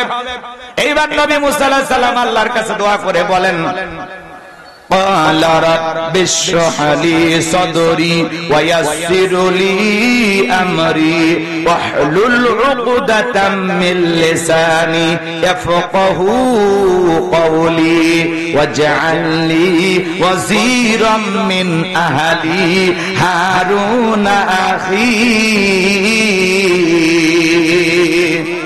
আরেকটু জোরে বলেন আল্লাহু আকবার। ডেকে বলেন, হে আমার রব, আমার বক্ষকে প্রশস্ত করে দাও, আমার কাজকে সহজ করে দাও, জিহ্বার জড়তা দূর করে দাও, যাতে সহজে জনগণ আমার কথা বুঝতে পারে। আর আমার পরিবারের মধ্য থেকে আমার ভাই হারুনকে আপনি নবুয়ত দান করেন। আমার আল্লাহ ডেকে বলেন, নবী মুসা দোয়া মঞ্জুর, যাও, তোমার দোয়ার কারণে তোমার ভাই হারুনকে আমি আল্লাহ পাক নবী বানায়া দিলাম। এইবার আল্লাহর পয়গম্বর মুসা আলাইহিস সালাম তার ভাই হারুন আলাইহিস সালামকে সঙ্গে না ফিরাউনের দরবারে চলে গেল। যায় কি বলতেছে জানেন? আল্লাহ তাআলা জানিয়ে দিলেন, ওয়াকালা মূসা ইয়া ফিরআউনু ইন্নী রাসূলুম মির রাব্বিল আলামিন। মুসা আলাইহিস সালাম ডেকে বলেন, হে ফিরাউন, আমি বিশ্বের রবের পাঠানো একজন রাসূল, আল্লাহর ব্যাপারে সত্য ছাড়া মিথ্যা কিছু বলবো না। বিদায় বনি ইসরাঈলদেরকে আমার সাথে মুক্ত করে যেতে দাও। এইবার ফিরাউন ডেকে বলে, ক্বালা ইন কুনতা জিতা বিআয়াতিন ফাতি বিহা ইন কুনতা মিনাস সাদিকিন। যদি তোমার দাবিতে তুমি যদি সত্যবাদী হও, তোমার কাছে যদি স্পষ্ট কোনো দলিল প্রমাণ থাকে, সেইটা আমাদের সামনে উপস্থাপন করো। যদি তুমি তোমার দাবিতে সত্যবাদী হও। ফিরাউনের মতো কাফেরের কাছে নবী বলে দাবি করে, ফিরাউন প্রমাণ দেখতে চায়, আর বিরাট বড় আল্লাহর ওলি দাবি করে, আমরা কোনো প্রমাণ দেখি না। কথা কন। ফিরাউনের কাছে নবী দাবি করতেছে, বলে তোমার কাছে কি প্রমাণ? তুমি যে নবী, স্পষ্ট কোন দলিল বা প্রমাণ আছে? পয়গম্বরের কাছে কয়টা প্রমাণ? দুইটা। লাঠি ফেলায়া দিলেন, হয়ে গেল সাপ। বগলের নিচে থেকে হাত বের করলেন, ধবধবে উজ্জ্বল সাদা চমৎকার জ্যোতিময় আলো ছড়াইলো। এই দৃশ্য দেখার পরে ফিরাউনের সমস্ত লোকেরা ডেকে বলে, ইন্না হাযা লাসাহিরুন আলীম। নিঃসন্দেহে এই ছেলেটা মস্ত বড় জাদুকর। নবী দেখায় মজেজা, আর কাফেররা বলে জাদু। কথা বলে ঠিক কিনা? এইবার তারা কি করলো? ফিরাউন পরিষদের মিটিং বসে গেল। তারা ডেকে বলে, এই ছেলের গতি ভালো না, ও জাদুর বান নিক্ষেপ করে, জাদুর ভয়ে আতঙ্কিত করে, দেশ থেকে আমাদেরকে বিতাড়িত করতে চায়, দেশ থেকে তারাইয়া দিয়া ক্ষমতার চেয়ারে বসতে চাই। ছেলের গতি ভালো না, তোমরাই বলো কি করা যায়। সমস্ত এমপি মন্ত্রী যারা ছিল, নেতা কর্মী যারা ছিল, সবাই ডেকে বলে, শোনো, ওই ছেলেও জাদু দেখাইছে, আমাদের দেশেও জাদুকর অভাব নাই, অতএব জাদুর খেলা জাদু দিয়েই মোকাবেলা হবে। ওদের কাছে মজেজাও জাদুর মতো মনে হয়েছে, কারণ ওই সমাজে জাদুর ব্যাপক প্রচার প্রসার ছিল, জাদুর প্রচলনটা অনেক বেশি ছিল। কথাকে বোঝেন? সংক্ষিপ্ত হয়ে গেছে, আর কয়েক মিনিট। কষ্ট হচ্ছে?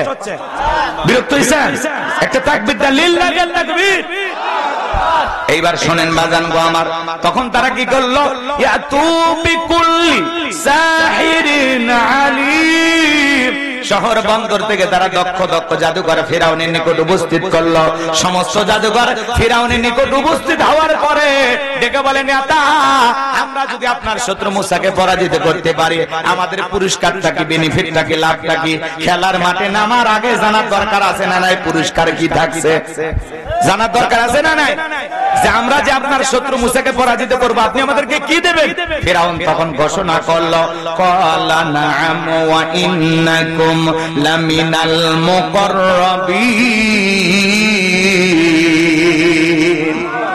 ফিরাউন ডেকে বলে তোমরা হবে আমার নিকটতম ব্যক্তি, এই দরবার হবে তোমাদের বসবাসের জায়গা, তোমরা সবাই আজ থেকে এই দরবারে বসবাস করবে, যাও মুসাকে পরাজিত করো।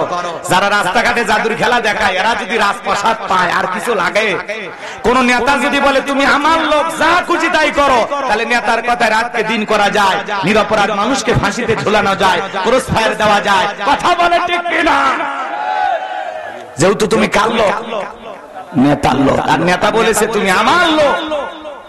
ভালো করে বোঝেন। এইবার জাদুর খেলা শুরু হয়ে গেল। হাজার হাজার দর্শক জাদু দেখার জন্য রেডি হয়ে গেছে।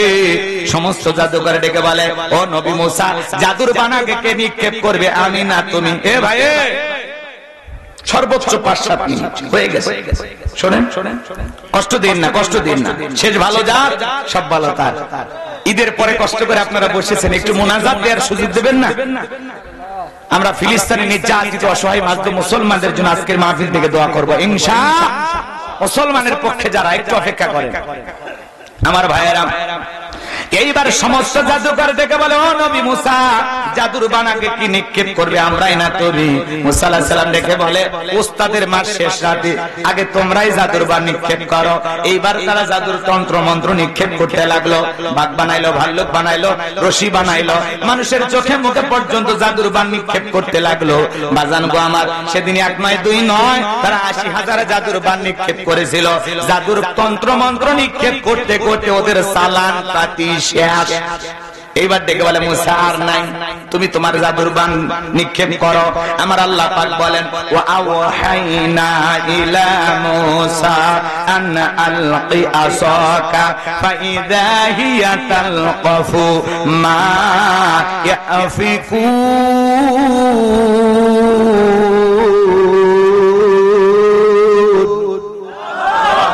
আল্লাহ ডেকে বলে ও নবী মুসা, ভয় পাওয়ার কোনো কারণ নাই, যেই লাঠিটা শুধুমাত্র ধরে আছে ওইটা ছেড়ে দাও। আল্লাহ ওহীর মাধ্যমে জানায়া দিলেন, নবী মুসা আলাইহিস সালাম হাতের লাঠিটা শুধুমাত্র ছেড়ে দিলেন। ছেড়ে দেওয়া মাত্রই হয়ে গেল বিশাল বড় সাপ, যেই সাপের নিচের ঠোঁটটা নিচুতে, উপরের ঠোঁটটা 80 ফিট উঁচুতে। এক নিঃশ্বাসে সমস্ত জাদুর বান খাওয়ার পরে ডেকে বলে ফিরাউন রে, আরো কি জাদু আছে? এই দৃশ্য দেখার পরে ফিরাউনের পেছনের রাস্তা দিয়ে গরম হাওয়া বের হয়ে গেছে। আর দেখে বলে করলামটা গিরে, এক মুসা নবীর লাঠির কাছে সব জাদুর কেরামত দিছে। সমস্ত জাদুকররা বুঝতে পেরেছে নবী মুসা আলাইহিস সালাম যেটা দেখালো ওইটা জাদু না, ওইটা জাদুর দাদু। মারহাবা খান। ডাক্তার ডাক্তার সেনে, হুজুর হুজুর সেনে, বক্তা বক্তা সেনে, কথা কয় না, নেতা নেতা সেনে, শিক্ষক শিক্ষক সেনে, স্বর্ণকার আর এক স্বর্ণকারকে সেনে, দালাল দালাল সেনে, যাই যে কাজের কাজী দেখেই বোঝে আমিও যা তুমিও তাই। বোঝেন নাই কথা? তো জাদুকররা বুঝতে পেরেছে নবী মুসা আলাইহিস সালাম যেটা দেখালো এটা যদি দুনিয়ার কোন জাদুর তন্ত্র মন্ত্র হতে পারে না, যে আল্লাহর কথা বলতেছে এটা নিঃসন্দেহে আল্লাহর কুদরতি শক্তি। বলুন আল্লাহু আকবার। জাদুকররা সত্যটা বুঝতে পেরে বাতিল শক্তি পরাজিত হয়ে সত্য যখন উন্মোচন হয়ে গেল, তখন তারা কি করলো? ওয়া উলকিয়াস সাহারাতু সাজিদিন, সিজদায় মাথা নত করলো, ঘোষণা করলো ক্বালু আমান্না বিরাব্বিল আলামিন, আমরা ঈমান আনলাম বিশ্বের রবের প্রতি, রব্বি মুসা ওয়া হারুন, যিনি মুসা এবং হারুনের প্রতিপালক। বলেন আল্লাহু আকবার। সমস্ত জাদুকররা যখন ঈমান গ্রহণ করলো, ফিরাউন তখন থেকে বলে আমার অনুমতি ছাড়া তোমরা ঈমান গ্রহণ করলা, সাহস তো কম না, হাত পা কেটে নেব, শুলিতে জড়াবো, বাজি দিয়ে মারাবো। নতুন ঈমানদার যারা কালেমা পড়ে এই মাত্র মুসলমান হয়ে গেল, ওরা তখন ডেকে বলে ফিরাউন রে, তোর মতো জালেমের চামচামি করে মরার চাইতে ঈমান গ্রহণ করে মরাই ভালো। তোর মতো জালেমের পক্ষে থেকে মরবো কেন? হাত পা কেটে নেওয়ার ভয় দেখা, মরতে যেহেতু হবে আল্লাহর গোলামি করে মরতে চাই, আল্লাহর পক্ষে থেকেই মরতে চাই। বলেন আল্লাহু আকবার। লম্বা ইতিহাস, সংক্ষিপ্ত কথা, এটা হলো সেমিফাইনাল। এবার চলেন ফাইনাল খেলায় চলে যায়। দলে দলে মানুষ কালেমা পড়ে মুসলমান হতে লাগলো। ফিরাউনের রাগ আরো বেড়ে গেল। তখন পয়গম্বর মুসা এবং তার অনুসারীদেরকে তিন দিক দিয়ে আক্রমণ করলো। পয়গম্বর মুসা আলাইহিস সালাম তার উম্মতদেরকে নিয়ে দৌড়াইতে দৌড়াইতে দৌড়াইতে দরিয়ার নিকটতম স্থানে চলে গেছে, দরিয়ার নিকটবর্তী স্থানে। এরপরে উম্মতরা ডেকে বলে ও নবী মুসা, হয় আজকে ফিরাউনের সেনাবাহিনীর হাতে মরতে হবে, আর না হলে এই দরিয়ার পানিতে ঝাঁপিয়ে মরতে হবে, তাছাড়া আর কোন রাস্তা আমরা তো দেখি না। মুসা আলাইহিস সালাম ডেকে বলে, আমার উম্মতেরা ভয় পেও না, ঘাবড়াইও না, এখানে শুধু আমরাই নাই, আমাদের সাথে আরেকজন আছেন, তিনি কে? আরো জোরে বলেন, তিনি কে? আল্লাহ তাআলা ডেকে বলে, ও পয়গম্বর মুসা, এতদিন লাঠির কেরামতি দেখেছো, ওই একই লাঠি দিয়ে সমুদ্রের পানিতে আঘাত করো, আমি আল্লাহ পাক তোমাদের জন্য ভিআইপি রাস্তা বানায় দেব। বলুন সুবহানাল্লাহ। পয়গম্বর আঘাত করলেন, ভিআইপি রোড আল্লাহ তাআলা তৈরি করে দিলেন। এইবার আল্লাহ তাআলা সেই কথা সূরা ইউনূসের ভিতরে জানায় দিলেন, পয়গম্বর তার দল বল সহ মুসা আলাইহিস সালাম তার কওমের মানুষকে নিয়ে ওই বিশাল দরিয়া সুন্দর ভিআইপি রাস্তা দিয়ে তার উম্মতদেরকে নিয়ে দরিয়া পার হয়ে গেলেন। বলেন সুবহানাল্লাহ। আরেকটু জোরে বলেন সুবহানাল্লাহ। এইবার ফিরাউন তার সেনাবাহিনীদেরকে নিয়ে আসা দরিয়ার নিকটবর্তী ভিআইপি রাস্তা দেখে মনে হয় ওর বাপ বানায় গেছে, তখন বলতেছে এই রাস্তা দিয়ে ওরা পার হয়ে গেছে, সবাই ওঠো। এইবার ফিরাউন তার দল বল সেনাবাহিনী নিয়ে ওই ভিআইপি রাস্তায় যখন উঠেছে, একই রাস্তা ইমানদারদের জন্য নিরাপদ, জালেমদের জন্য গজব। কথা কয় না, বুঝেন তো? এইবার ফিরাউন তার সেনাবাহিনী নিয়ে যখন দরিয়ার মধ্যবর্তী স্থানে চলে গেছে, আল্লাহ তখন ডেকে বলে, পানি তুই তোর খেলা দেখা। পানির ভিতরে উথাল পাতাল ঢের সৃষ্টি হয়ে গেল। বাজান গো আমার, সমস্ত ঢের ফিরাউনের সেলা সামুনটা যা ছিল, সেনাবাহিনী যা ছিল, পানি খাইয়া সুবে মরে সব শেষ, একটাও বেঁচে নাই। শুধু একজন বেঁচে আছে, বড়রা, ওইটার নাম কি? কথা কয় না। ফিরাউন মরার আগে কি নাটক করতেছে জানেন? আল্লাহকে ডেকে বলতেছেন, ক্বালা আমানতু আন্নাহু লা ইলাহা ইল্লাল্লাযী আমানাত বিহি বানু ইসরাঈলা ওয়া আনা মিনাল মুসলিমিন। ডেকে বলে, আল্লাহ আমি ঈমান আনলাম, তুমি ছাড়া কোনো মাবুদ নাই। বনি ইসরাঈল যে আল্লাহর প্রতি ঈমান এনেছে, আমিও সে আল্লাহর প্রতি ঈমান আনলাম। ওয়া আনা মিনাল মুসলিমিন, আল্লাহ আমি মুসলমান হয়েছি, আত্মসমর্পণ করেছি। আর সুবাইও না। মরার আগে ফিরাউন মুসলমান হয়েছে। কথা কয় না কেন? আল্লাহকে বলতেছে ওয়া আনা মিনাল মুসলিমিন, আল্লাহ আমি মুসলমান হয়ে গেছি, আর সুবাইও না, আত্মসমর্পণ করেছি। আড্ডু বাসনা আল্লাহ। বলেন তো, ফিরাউন যদি ওই সময় মুসলমান হয়, আপনার আমার মুসলমান হয়ে দাম আছে? কথা কয় না ভাই, দাম আছে? আল্লাহ তখন কি জবাব দিয়েছিলেন বলেন জানেন? আল্লাহ তাআলা বলতেছেন, আল আনা ওয়াকাদ আসাইতা ক্বাবলু ওয়া কুনতা মিনাল মুফসিদিন। আমার আল্লাহ ডেকে বলে, এখন ঈমান আনছো, এখন এর আগে কি করেছো?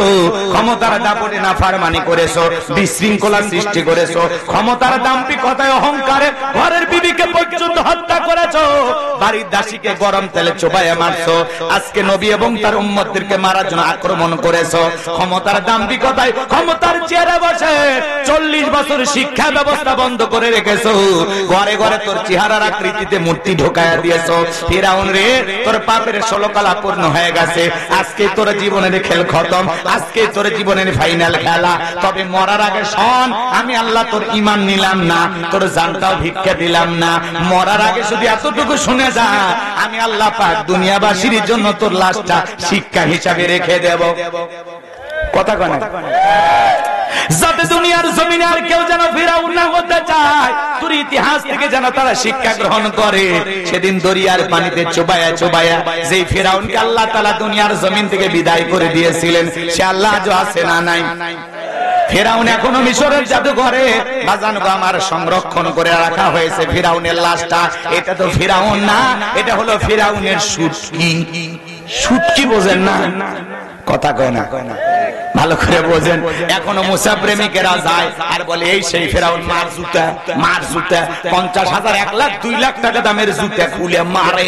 চিন্তা করেন, সুটকি ফিরাউনক দেখে যদি জুতা মারে, জেতা ফিরাউনক পাইলে আর চামড়া দিয়ে ডুগডুগি বাজাই তো। কথা বলেন ঠিক কিনা? যে আল্লাহ ফিরাউনকে দরিয়ার পানিতে চোবাইয়া মারছে, যে আল্লাহ নমরুদকে ল্যাংড়া মশা দিয়ে বিদায় করেছে, আবু জেহেলকে 11 বছর 13 বছরে বালক দিয়ে কুফাকাত করে দিয়েছে, সে আল্লাহ আজও আছে না নাই? যে সমস্ত জালেম বেঈমানেরা মুসলমানের রক্ত নিয়ে খেলা করে, ফিলিস্তিনের জমিনে আমাদের মুসলমান মা বোনদেরকে হত্যা করে, মনে রাখবেন ওই নেতানিয়াহু, জো বাইডেন, এই সমস্ত নেতাদেরকে বিদায় করতে আমার আল্লাহ এক মুহূর্ত সময় নেবে না। কথা বলেন ঠিক কিনা? জালেমদের জুলুম যত বাড়বে, মনে রাখবেন মুসলমানদের বিজয় তত নিকটে। মনে রাখবেন, জালেমদের নির্যাতন জুলুম যতই বেশি হোক না কেন, জালেমদের জীবনের শেষ পরিণতি হলো পরাজয়, ইমানদারদের শেষ পরিণতি হলো বিজয়। কথা বলে না কেন? ভয় পাওয়ার কোনো কারণ নাই। ওয়ালা তাহিনু ওয়ালা তাহজানু ওয়া আনতুমুল আ'লাউনা ইন কুনতুম মুমিনিন। আল্লাহ দেখে বলে মুমিনরা তোমরা হতাশাগ্রস্ত হয়ো না, মুমিনদের সাহায্য করা আমি আল্লাহর ওয়াজিব হয়ে যায়। কথা বলে ঠিক কিনা? মনে রাখবেন, দ্বীনের বিজয় আনার জন্য, ইসলামের বিজয় আনার জন্য বেশি মানুষের প্রয়োজন হয় না। বদরের প্রান্তরে 313 জন সাহাবীর মাধ্যমে যে আল্লাহ পাক মুসলমানদের বিজয় দান করেছিলেন, সেই বিজয় আনার জন্য যদি বদরের সাহাবীদের মতো ঈমান আমল মজবুত করতে পারি, আজও পৃথিবীর জমিনে মুসলমানদেরকে আল্লাহ বিজয় দেবেন। কথা বলেন ঠিক কিনা? আর সেই বিজয় আনার জন্য যদি কখনো ডাক আসে, মাথায় কাপড়ের কাপড় বেঁধে বিবির কাছ থেকে, সন্তানদের কাছ থেকে বিদায় নিয়ে আল্লাহর জমিনে আল্লাহর দ্বীনকে প্রতিষ্ঠিত করার জন্য, কোরআনের সমাজ কায়েম করার জন্য কারা কারা বুকের তাজা রক্ত দিতে রাজি? দুই হাত তুলে আল্লাহকে দেখা।